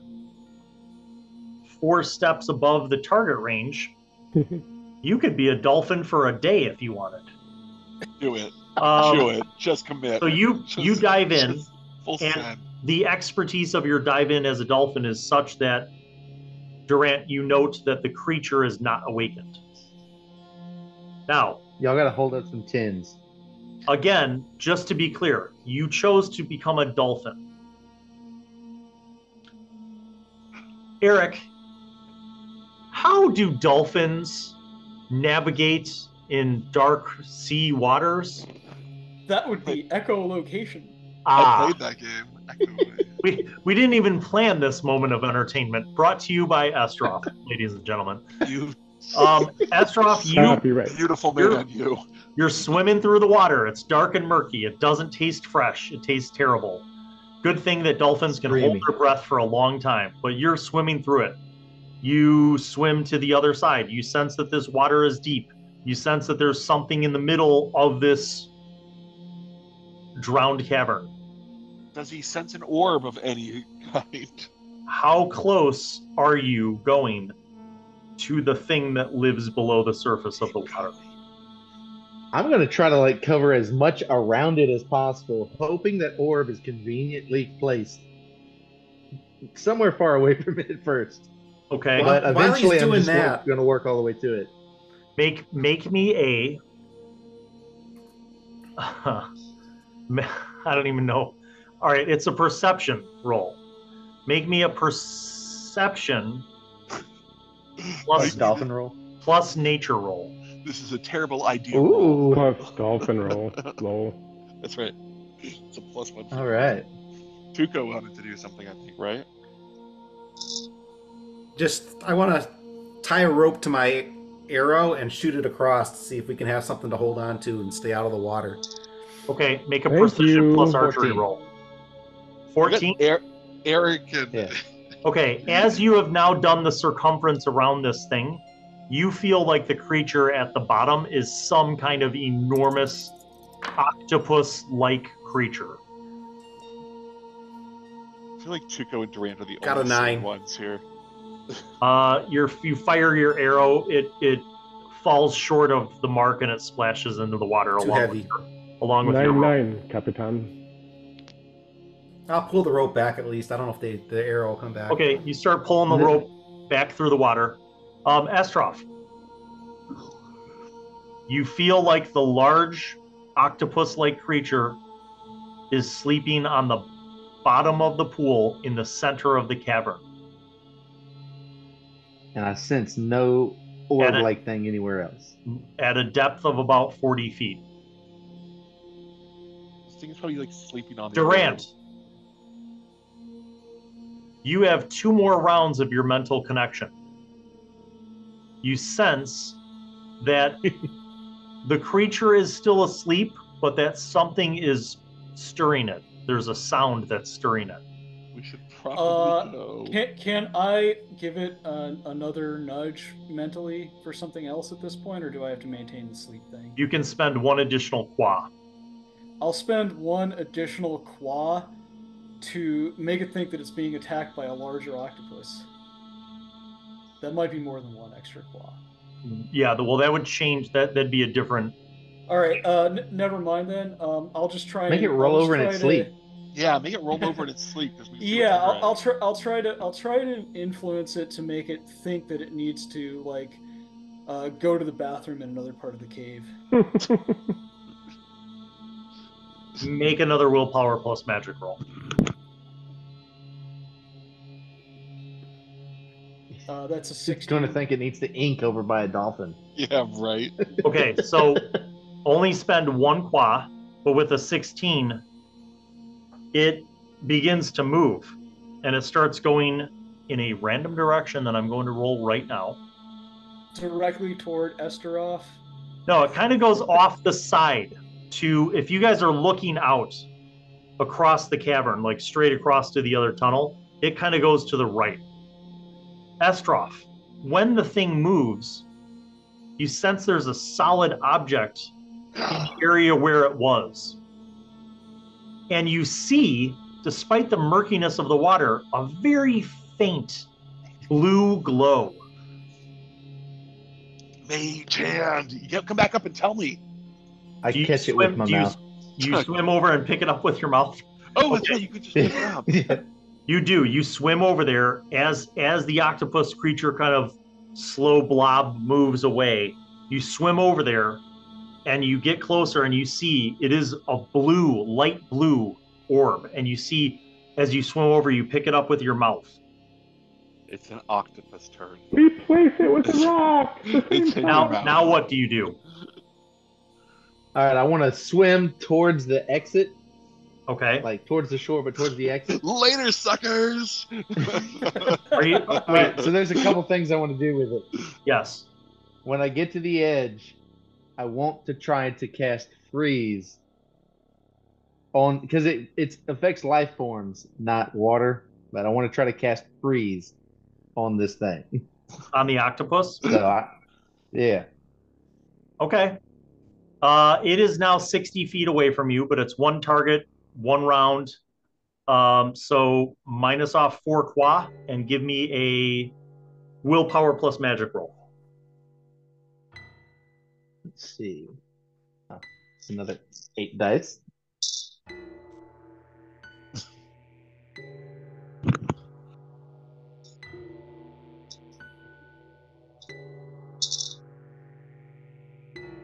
$19. That is multiple steps above required levels. You have mentally paralyzed it for 1 hour. Foreseeable future. Nice. What do you seek to do next in your dolphin form?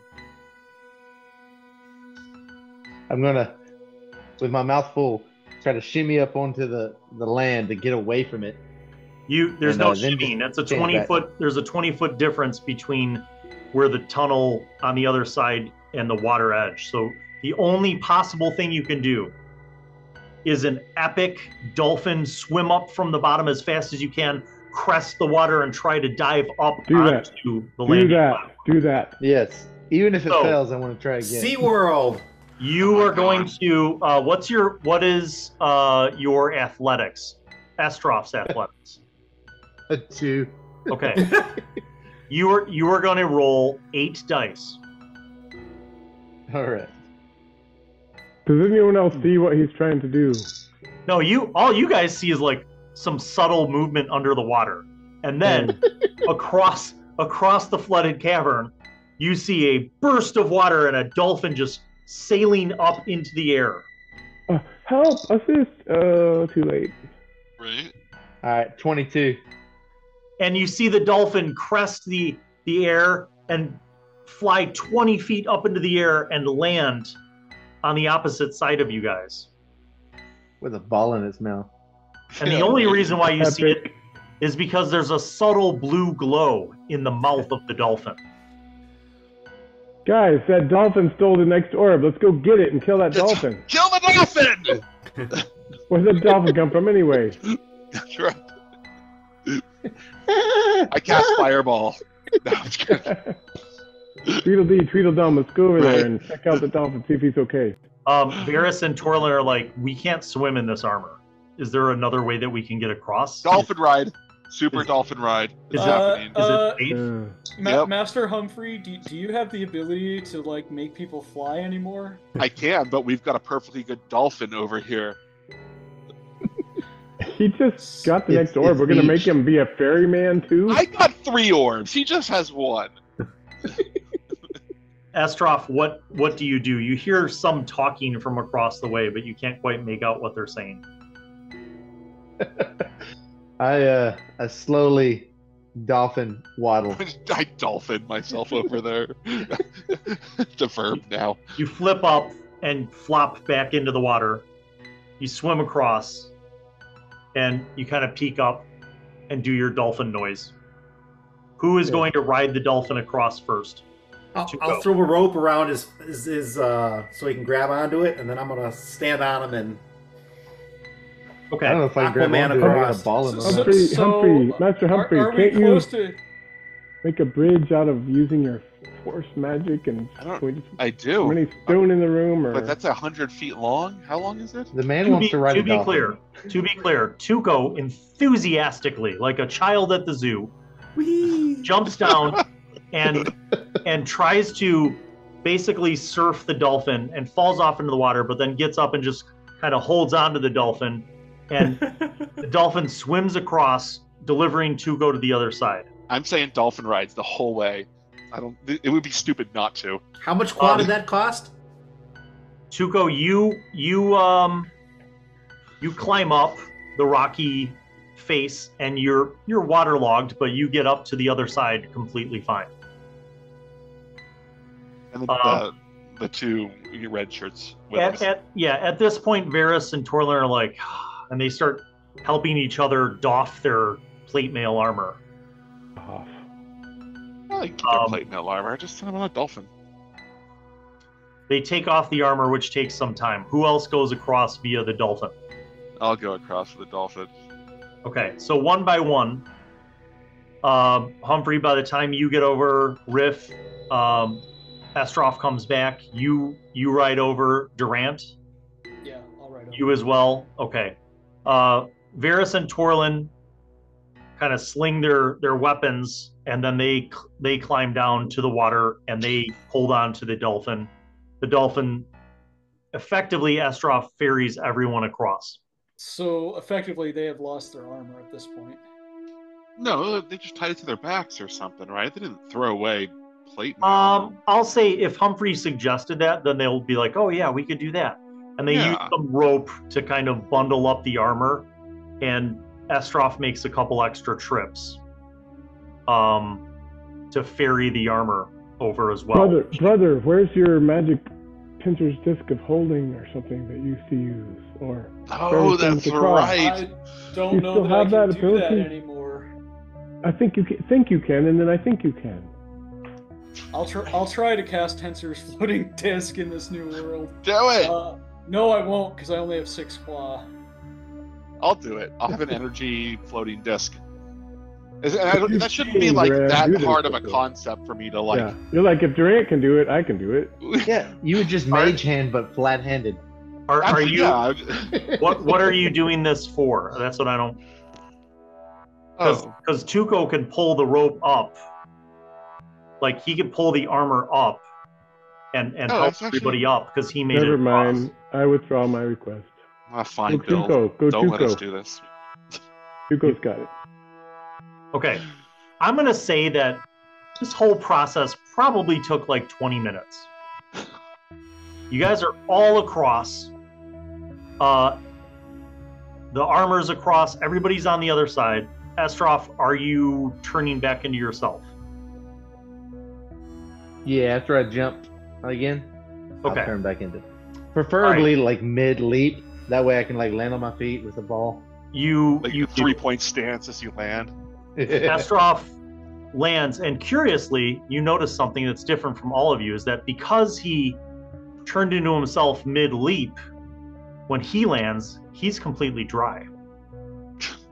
Unlike all of you guys who are soaking wet. Torlin and Varys spend another 10 minutes putting their armor back on. So it's been about a half an hour total. Estrof, you're fairly certain that the octopus creature will be physically paralyzed for another half an hour, so you have no worries. Make a perception plus research roll, Durant. All 7 dice of that. That is a 20 again. Wow. You recognize symbols above this archway. Okay. The symbols are also 2 consonants and have a female connotation. And they spell out Vusake. So obviously I'm going to get the connection that Vusake is water, since this is a water locale. That is your instinct.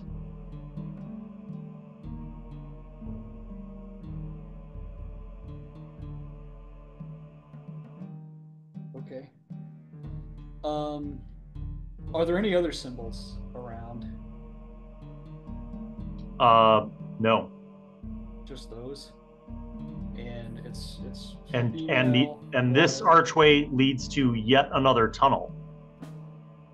But unlike the others, this tunnel goes in for about 10 feet, and then it looks like the actual stone of the mountain was carved, and they descend in a spiral going down. Master Durant, do these words have any correlation to the gods we know? Like Vusake and what was Riff's new god? Taik. Are you saying Them. Upai, Vusei, Upai Visei Oof. Is Visei anywhere near Vusake? You, Durant, having spent time at the camp reading as much as you could of the limited supply of books that Captain Edwards had, you do not recall any mention of any of these names. No, I don't recognize these names. They are clearly associated with the primal forces of nature. I'm still unsure of Taik. I made the assumption that it's sort of death, but I get the feeling that that's not entirely accurate. I have a thought about that, brother, that I'll need to talk with you later. I need to think about it some more. Okay. I think there's more yet to be found on our journey here. I agree. We need a rest. I think we're on magical fumes at the moment. How long has this been since we started this? Yeah, I've lost all track of time. Tuco, right. as 25 years. Yeah, as you asked that question, and Riff mentions that we've lost track of time, you truly are not sure. Does anyone possess temporal magic? They have don't. 2. A little bit. Make a Also perception plus magic roll, Tuco. Perception plus magic. That's 4. Yep.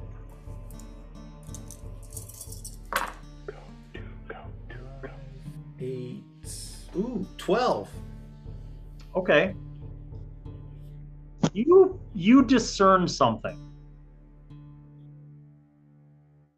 It feels like you've been in this mountain for some hours. But it also feels like maybe time doesn't quite work correctly inside of this mountain. So I kind of relay that to everyone. We can try and take a rest because we're tired after all this physical exertion, but I don't know if we're going to get it's going to be enough to concentrate and get our qua back. But we won't only know by trying. I agree. Yep, I say we rest. But I take that as probably a lot more time on the outside has gone on than. So if we think about that, right? So if it's 5, so the other guys, excuse me, they thought they were in for 5 years and it was 25 years. So if we thought we were in for a day, in theory, it could be 5 days. Yeah, Tuco felt like you guys have been here for maybe like 5 hours. Been 25 hours. Oh my gosh. Not terrible. It's like Okay. 15 days. But like a Okay. full night's rest then would be like 40 Well, it's still a full hours. night's rest to us. I think if it's relative, then it's still a full night's rest to us. So that shouldn't be. It's just more. Okay. You might get on the outside and be like, "Oh my God, you guys have been gone for days and days and days," and we're like, "No, it's been like a minute." Is it your intent to rest Yes, prior to going down the stone stairs? correct. Watch it just beat to an opening. Let's Yeah, I'm first pretty dumb and Riff tired. turns to the two elderly gentlemen, the elderly statesman, says, "Do you feel like from your memories we could set up a perimeter here and have a rest before we move on?" He says, I believe so. When we fled the black smoke, we found this tunnel and came up these stairs, and we regrouped here, although we didn't rest for very long. But I feel like it was safe. I don't remember the black smoke chasing us up the stairs. I can stand watch. I don't need to I mean, rest all that much. everything Concentrate. seems to have everything that we've come across so far has been confined to their rooms. So So we only have to probably- worry about a giant octopus, no problem. right. Well, we're out of the octopus room, so should be okay. Okay. Are we? You guys are gonna kind of clump up in this hallway and try to get some sleep. That is the technical term. We will clump. Clumping. Put up a fire and Yep, Roll a clump and perception roll. that's right. I'll roll for What? clumping. The problem with a fire is that you don't have any fuel. You don't have anything to burn. I got magic. We have a fireball. Material magic. Can't I material some wood for the night? You For could resting? you could try to. What level of material magic do you have? 4. You could take some of the rocks off of the wall and turn it into wood. You know what? I think I just might. Okay. Subtract 4 qua. Yes, okay. Make me I have a a tinderbox. willpower. Make me a willpower plus magic roll. Okay. Let me roll for infinity times infinity. And no, I'm just being really cocky. 19. That is more than you have plenty of firewood. So Yep. Tuco gets the fire going. It's nice and warm. The smoke seems to vent back into the flooded chamber. And you guys sleep. Tuco, you take the first watch. Nothing happens. Who, if anyone, is going to take the second watch? I'll I'll stay take up with the this. old guys. Varys, you wake up Varys. He wakes up, he takes the second watch, nothing happens. Varys wakes up Torlin. Torlin takes the third watch, nothing happens. And everyone has acquired a full rest. And the entire camp has been destroyed. You Okay. you have you feel like you all got a good 9 hours of sleep, except the people who didn't sleep for 9 hours slept for 6 hours, but still very rested. Your firewood is basically used up, but everyone feels very rested. Tuco went from 20 kwa up to 20 kwa. Nice. Well I went from 4 to 40, so I'm happy. 6 to 30. Okay, you guys are awake and dried off, might I add. Varys and Torlin put their plate mail armor back on. We made them take it off twice in the same day. Yeah, but now they're happy to put it back on. It's nice and dry from sitting next to the fire. So they are pleased to have their protective armor on. Although as they're putting it on, Varys says, I'm not sure that this armor does anything against the black smoke. And Torlin says, agreed. I don't remember. It was also confusing and dark. What can you tell us of the black smoke? It made a noise, like a growling noise, and then it would surge forward and consume people, and all that was left afterwards were their bones, like all the flesh had been somehow ripped off of them,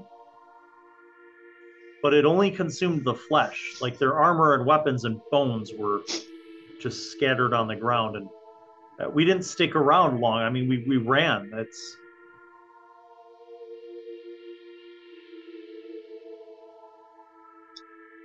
horrifying. This magic is beyond any of you. Right. Think on this. Wait, so if it doesn't take the bone, I could turn it to a bug.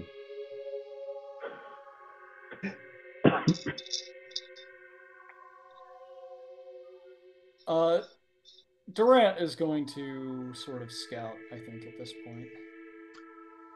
all right. There are stone stairs, 30 qua. stone circular stairs that descend down. I'll assume that Torlin and Varys are. Did we just lose Nathan? Torlin and Varys are going to light their torches again. Durant, did you say you wanted to go down first? Yeah, I'll go down and sort of, I'll stay sort of close to the edge of the light, so that I can sort of keep an eye ahead. The stairs seem ancient. And again, they seem like they're hewn from the rock of the mountain. So they're very kind of crude. You begin to descend, Varys and Torlin behind you, and you spiral down for about what you think is 10 flights. So possibly 80 to 100 feet down. And when you get to the bottom, you see a short 10-foot kind of open hallway with an arch that then opens up into a chamber. The torchlight doesn't reveal the size of the chamber unless you proceed closer to the archway. Can I take a look at the archway to see if there are any runes on this archway? There's nothing on the interior on the hallway side. Okay. If I take a step through, does that trigger anything? Torlin and Varys go up with you up to the threshold. And as you're about to step through, Varys says, no. And he holds his torch as close to the threshold as possible. And the torchlight illuminates about 30 feet into an expansive cavern. Not more than 5 feet away from you, you see the very old-looking bones of a humanoid still in armor, with a sword and a shield on the ground. Beyond that, you see about 6 more of these remnants. And at the edge of the torchlight, about 30 feet away, you see a pile of treasure. Gold coins, silver coins, jewelry, necklaces, bracers, weapons, just in a pile, probably about 10 feet in diameter and 6 feet tall.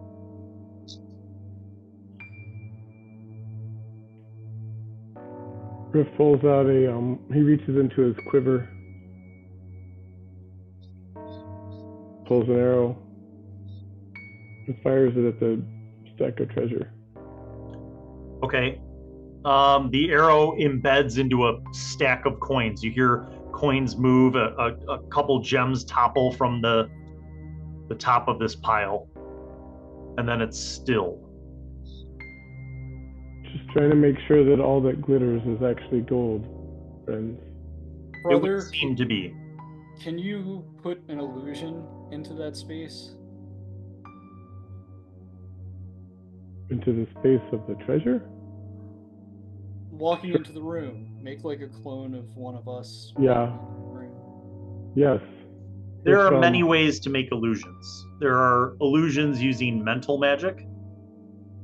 There are illusions using energetic magic, spiritual magic. What would you like to do? That's a great thought. I think using mental magic, having something of the earth illusion, some kind of creature of the earth, crawl into that space. Like, I don't know, some kind of what creatures, are there any creatures that Riff remembers seeing down in this whole experience, other than like mushroom creatures or Oh yeah, you saw lots of creatures. like any rodent kind of things or other things of the earth? Things non-magical, maybe. Sure. Trying to remember. Just like some kind of large rodent creature. Okay. Send it in that area, kind of sniffing around at the coins and stuff. All right. Minus off 4 qua. Okay. You create this mental illusion and you send it in. You can see it. It goes in, it sniffs around, it goes up, climbs up onto the treasure pile, nothing happens. Can Durant somehow use corporeal magic to enhance that to make it flesh? That would be creating flesh from nothing.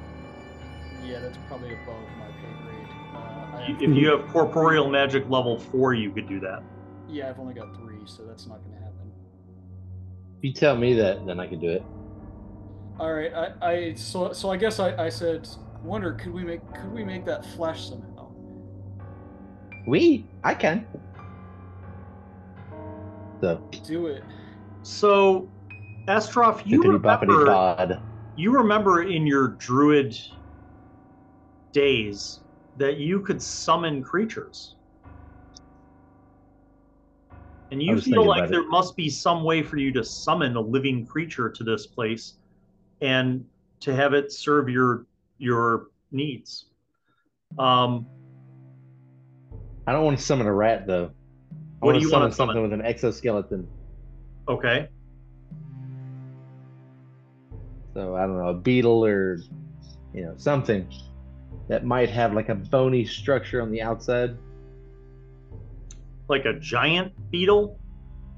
No, or like just a little tiny beetle. Yeah, a little tiny beetle, something alive, but maybe see if we can find a loophole with this bone thing. Okay, you summon a little beetle. Subtract 4 qua, and make me a magic plus willpower roll.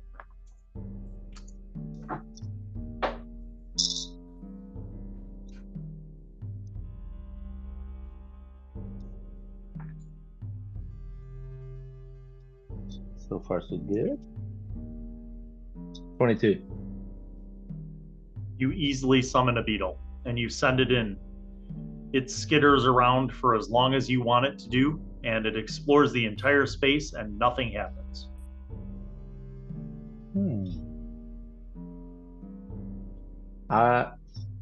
Would I be able to shape change into a bigger beetle? Like, you want to change the existing beetle into a larger beetle? Absolutely. Subtract one more qua. The beetle now becomes the size of a cat. And I want to try to entice it into rolling it, like looking around for an orb and trying to roll it back towards us, like dung beetle style. All right, because of your incredible amount of successes, you have time. Where are you having it look for this orb? Mainly in the treasures. Okay. See if it can. It begins burrowing into the treasures, and a half an hour goes by. You hear and see the treasure kind of moving, almost like, little tiny avalanches. And about a half an hour later, you see some movement kind of pushing out from the treasure pile. And there's a slight green glow. Yes. And some of the coins spill out, and you see this green crystal orb. And you see your cat-sized beetle rolling it, like kind of nudging it along the ground, and then it walks up and it nudges it closer until it brings it all the way back to you. Sweet. When it comes back, I pick it up. I want to give it like a little pet on the back, like a cat. Can we keep it? Well, he was 4 steps over success, so I mean, you have like another 7 hours with the beetle if you want it. All right, I will tenderly caress the beetle. The beetle has no emotional reaction whatsoever, but you do. The green orb in your hand, unlike the white orb, which you saw like swirling, or the fire orb, which kind of was also a swirling, this is just solid green. Much like the black orb, but it's green, and it glows softly. Is there any interaction with the other orbs? No. Even the blue one that I think I'm still currently holding? You bring the blue and the green together, you don't see any interaction. You bring the white and the green together, you don't see any interaction. You bring the orange... I'm holding them. You bring the fire orb together, you don't see any interaction. Do you get the black orb out? So purple's not my color.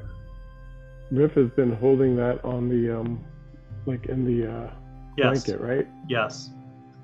So if anyone wants to, it's there in the blanket. All right, so Riff kind of opens up the blanket. How close do you bring the green orb to the black orb?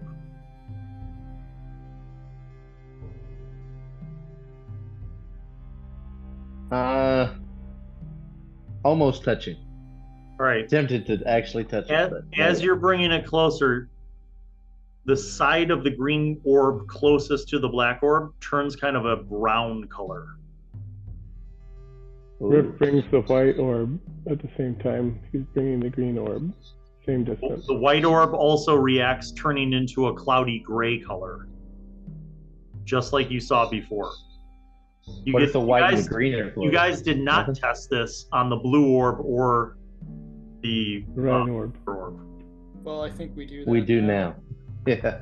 Okay, when you bring the blue orb closer to the black orb, it turns a dark blue, like cobalt blue. When you bring the red orb or the orange orb over to the black orb, it turns a dark red. And there's still no interaction with the other orbs? No. The other orbs do not interact with each other, but in proximity to the black orb, all of them react. Brother, do you see any runes in here that we've noticed in other rooms? I imagine it's on the other side, but I'll take a look. Wait. We probably need to use the orb to protect ourselves like we have in other situations. True. I retract the the white orb away from the black one and Okay. cover up the black one for now. Yeah. So We Torlin and eventually got Varus to bump them said together. it was a black smoke, and it consumed the flesh. Yeah, didn't Torlin seem and to- Varus are impressed once again with your magical prowess, but they have not crossed into that room. It didn't seem to eat bones or metal weapons or armor, just flesh that we know of. Protect our Next. flesh, green orb. Yeah, I was thinking, may I see the green orb? Yeah, I hand it over. All right, Durant is taking the green orb and tries to get a sense of if the green orb can react to like spiritual magic. Perception plus magic. Perception plus magic. That's 7 dice. So cool. I have that already loaded up. That's 19. You don't think so. Okay. So the only thing so far we know, I think, through our discussions here is that energetic magic seems to work with these. Can I test for the other types of magic as well, because I have corporeal and I have corporeal, mental, and I have 1 in energetic. You sense that none of those interact with the green orb. Okay. Does anybody have any other types of magic? Specifically, material. Humphrey is willing to go through this process with you. Okay. I'll roll on his behalf.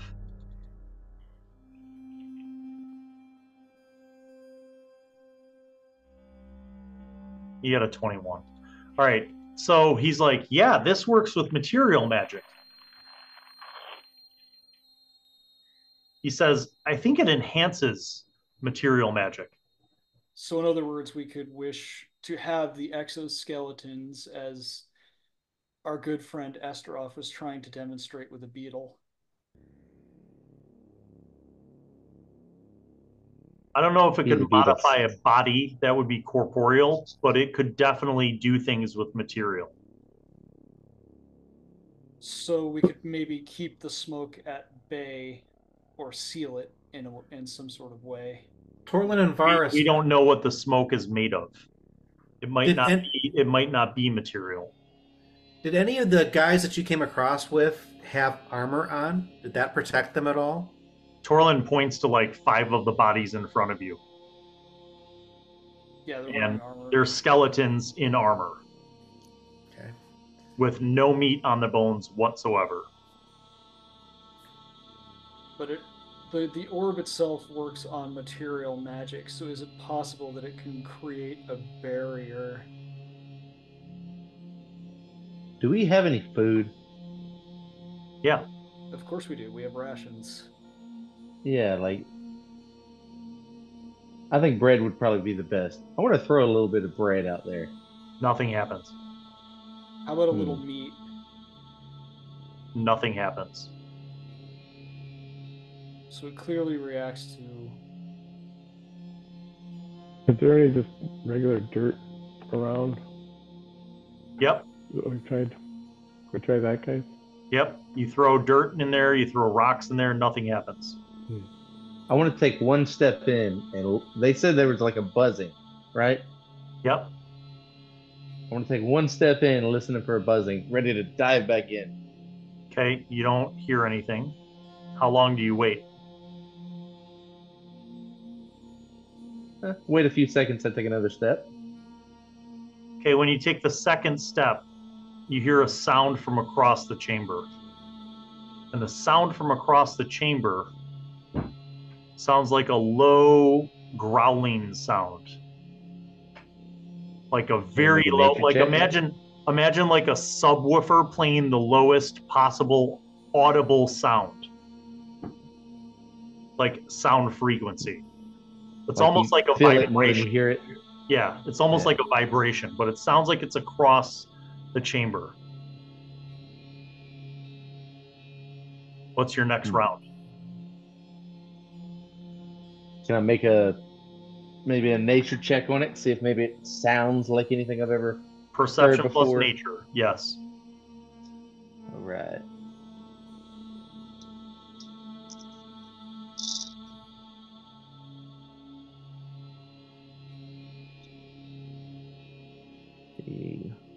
One more. Oh, nice. 19. Okay. The closest thing that Estrof would approximate this to would be a swarm of bees or flies. But if you took that sound and slowed it down to the slowest possible audible sound, that's what it sounds like. And it's getting closer really fast.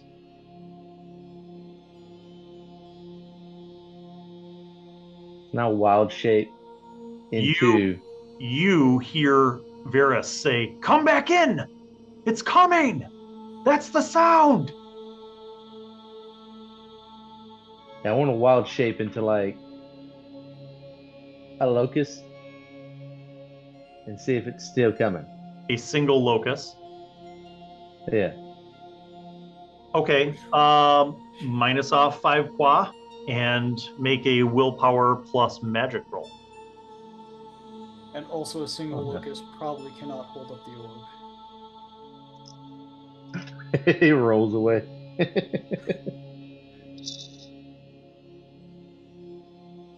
Did he have the orb? I thought Jeez. Durant still had the orb. The green Humphrey one. had the orb. He was studying it. Yeah. Oh, that's Humphrey right. has it. Okay.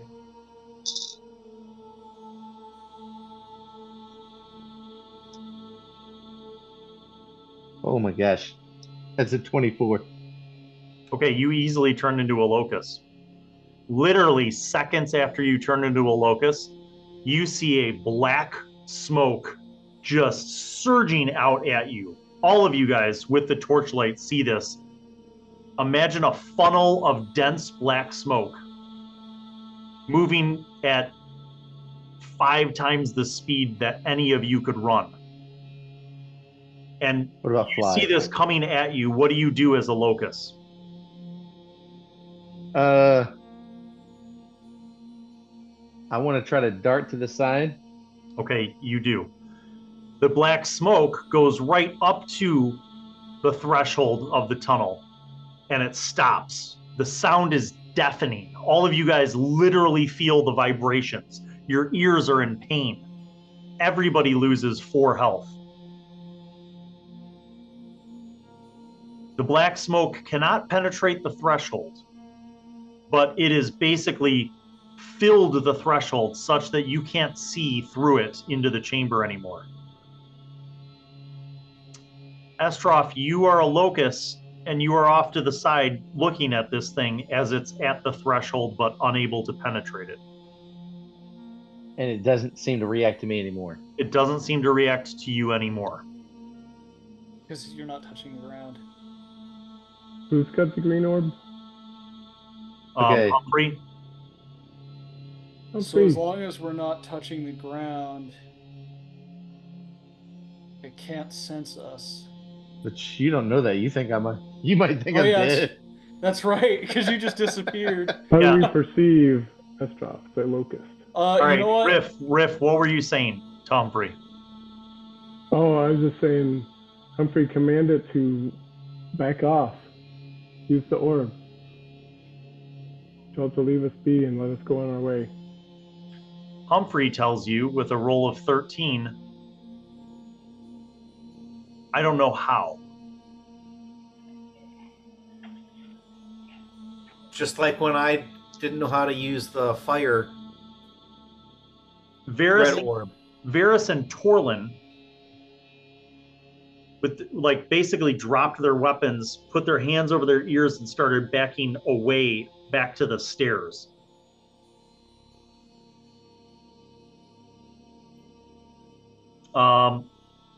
Humphrey, since they're here, can we try to seal the swarm into some kind of vessel?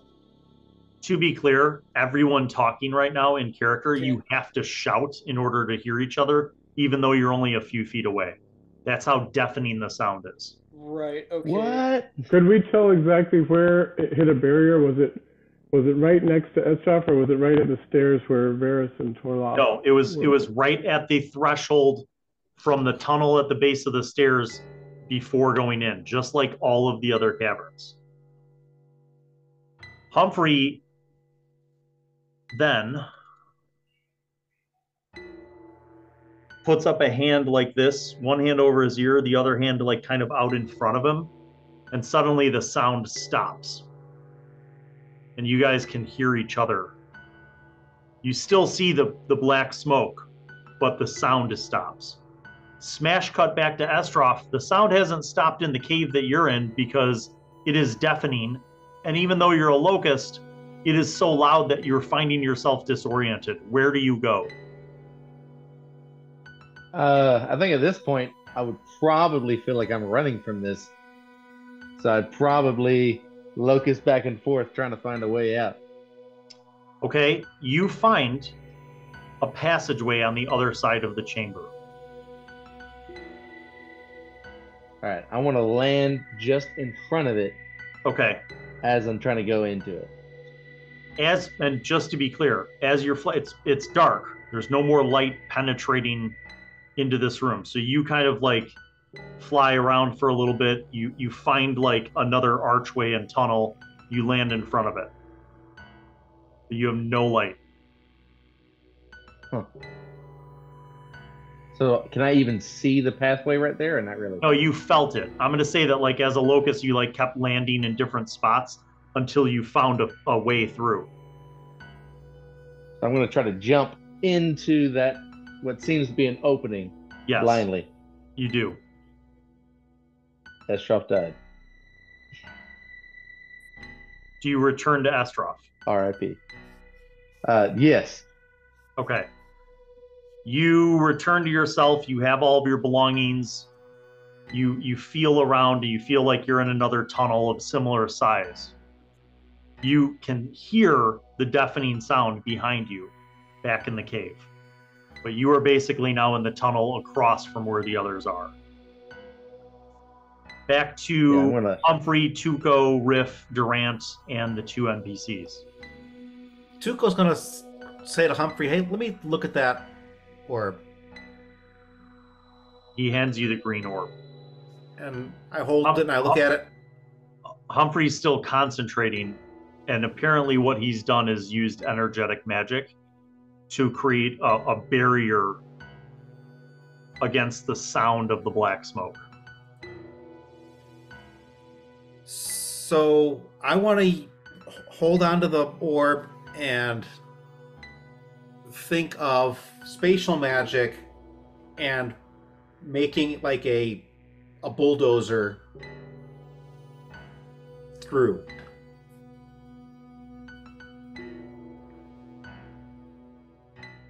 Like a snowplow. Roll, okay. Don't spend any qua yet. Roll willpower plus magic. That's a lot. 10. Okay, you concentrate on this. Unable to hear or see beyond the threshold, you don't know what happened. The black smoke is still swirling in front of the threshold, blocking your ability to look into the cave, so you guys don't know where Estrof is. And you can't hear because Humphrey blocked the sound from coming into the tunnel. So I'm imagining this like snowplow in front of us in like a triangle. Yep. And I'm trying to go towards the barrier, and the triangle should be in front of us. So what? Well, you're like 5 feet from the barrier, from the threshold. Can I get closer to it? You can. Does the snowplow that I'm thinking of, like trying to make a connection with the orb, does that have any impact on those? You can Cloud? visualize in your mind, you can see beyond the black smoke, you can see that the floor of the cave has a fissure in it. It's almost been split apart,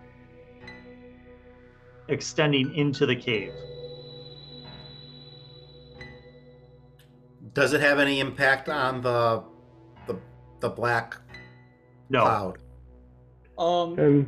Can Riff perceive what Tuco is trying to do with this kind of snowplow thing through this black smoke creature at all? Like, get an idea of what he's trying to do? Do you have spatial magic? Doubt it. Let's see. Spatial is 0. Tuco, are you sharing your observations with us? Yeah. Yeah. So I was there's, in, so there's a fissure in the ground. In the cave, not in the tunnel, but In the past cave. the threshold. There's a fissure now on the floor of the cave. There wasn't one before. There was not one before. Okay. Durant But is going to. that is not something that you see. That is something that Tuco has perceived through spatial magic. And it wasn't there before he. And did it the wasn't fissure. there before. oh, I thought it was a physical fissure in the floor that everyone could see. No, like you made a fissure in the floor of the cave beyond the threshold, heading out into the cave. So in theory, it's underneath the black smoke and extending into the cave. Okay. How far it goes, you aren't sure. Humphrey, can you use? First of all, can we take the white orb? Well, I've got the white orb, and I had an idea with the white orb. Yeah. But Could we you've push already it started. back? Go ahead. Oh, sorry. Was your idea? Could we push it back into With the wind, fissure? with breath of this vim, possibly. Yeah, I wanted to see if I could blow at this black What level smoke. of energetic magic do you have? Dang it. Not picking ones I suck at. 1. I think Humphrey's got to do it because I think Humphrey's the only one of us. With But isn't this then like a tunnel underneath it? So could we just walk underneath the fissure and the smoke can't come down to get to us? You would have to go past the threshold into the smoke in order to drop down in the fissure. Oh. You're in the tunnel. Yep. The fissure that you created, or that you believe you created, using the green orb, begins after the threshold and goes into the cave. So I think where Riff and I were going was that we would push the black smoke down into the fissure and then use the orb to Humphrey, seal up the fissure above it. Take back the white orb that you originally had taken. Use it. So you tell Humphrey this plan. I rolled for Humphrey and got a 16. Sounds like a winner. Holding the white orb, Humphrey concentrates on kind of almost compressing the black smoke and shoving it down. You guys see the white orb glow significantly, and you feel a rush of wind behind you, and the sound of the black smoke suppresses, and then the black smoke you see condensing, almost it's pulsating, almost trying to fight against the forces that are countering it. But the enhanced energetic magic begins to push the black smoke down into the fissure. And it's almost like a transparent plane has been placed across the fissure, made of air. Humphrey, concentrating deeply, you see his eyes like closed almost, holding the white orb. He says, "Don't walk on it. It won't support you. Walk around it." Riff starts walking around it. Tuco Come on, will go out. Ferris, Torlin. Okay. Varys and Torlin relight the torches. And they're kind of almost cupping the torches because the wind is still so intense. And you guys kind of see that there's a way to step either right or left around the fissure and enter the cave. You guys do that. On the way through, Durant's just going to take a peek back at the arch and see if there's any symbol there. There's no symbol there. Okay. Estrof, on the other side, you see torchlight flickering wildly, and you see the silhouettes of your friends kind of moving around this space. And as you guys proceed around and the torchlight's flickering wildly, you see that the treasure pile is still intact, though some of it has sunken into the fissure. Huh. Is anybody doing anything as they pass, or are you moving as quickly as possible to the other side to meet up with Estrof? Tuco is moving as quickly as possible. I'll take a quick glance just to see if there's anything of religious significance in the pile. Make a perception plus scrounge roll. Or scholarly as well. Perception plus scrounge roll. Anybody else doing similar 7 things? Dice. Anybody else doing similar things? That's a 15. I'm just in awe that they aren't becoming locusts to get across. What if I'll just check with the ghost site real quick to see if there's any spiritual significance in here? Something to bring along, if you can even do that with spiritual. So you got a 15, Erik? Yeah, correct. You see a small jade statue.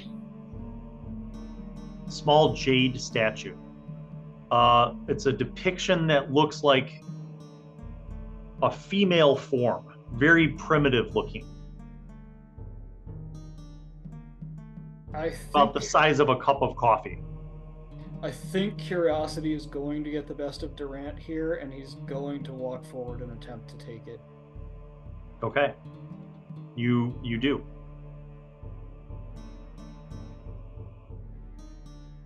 You pick it up as you're walking across. What else? I just walk with it. Okay. Anyone else doing anything like that? No? Humphrey very carefully is following the torchlight of Varys and Torlin, walking across the room, making it through past the treasure pile. And you guys get to the other side where you see Estrof waiting. When you pass the as you're passing the threshold, Durant, you notice symbols above this threshold. Make the perception plus research roll. Okay. 22.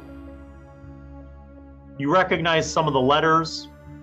You feel that this is also two syllables, sorry. And that you feel that it has a male connotation. And the word that you translate is Ayuk. And you feel like it has something to do with Earth. I think Humphrey would have looked at the treasure, right? Humphrey's concentrating on you guys not being immolated. Okay. Disintegrated. So he gets to the other side.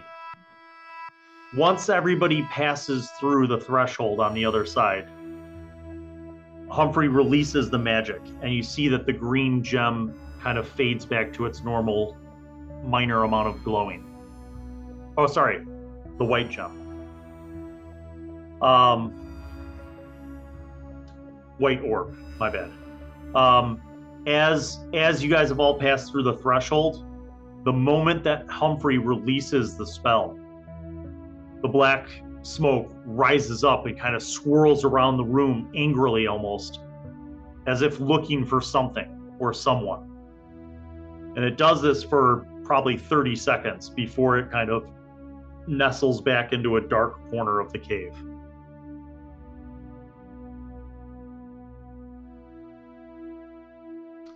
You are on the other side now. You're on the other side of the cavern, in the tunnel, in the safety of the tunnel. And you see that the tunnel goes for about 30 feet to another set of stone stairs, which lead up. And that, my friends, is where we'll end this episode of The Dads. Thank you for tuning in to our ongoing epic, and we hope to see you soon. Peace out, everyone, and happy gaming.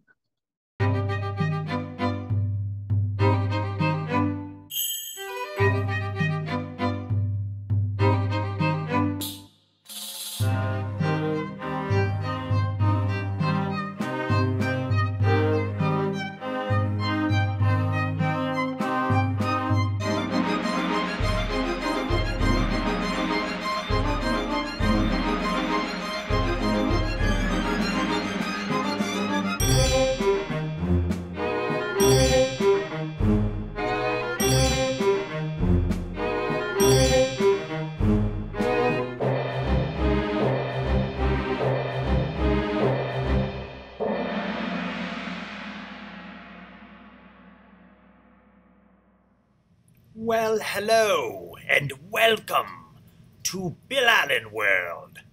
I am Wizzy, the Wizard. I'm back once again to remind you to subscribe and click on the notifications button, and also watch videos that are over there. Tune in to the next episode of whatever show you were just watching, and watch other shows featuring Bill. He made me say that, because he's a narcissist. Okay, bye.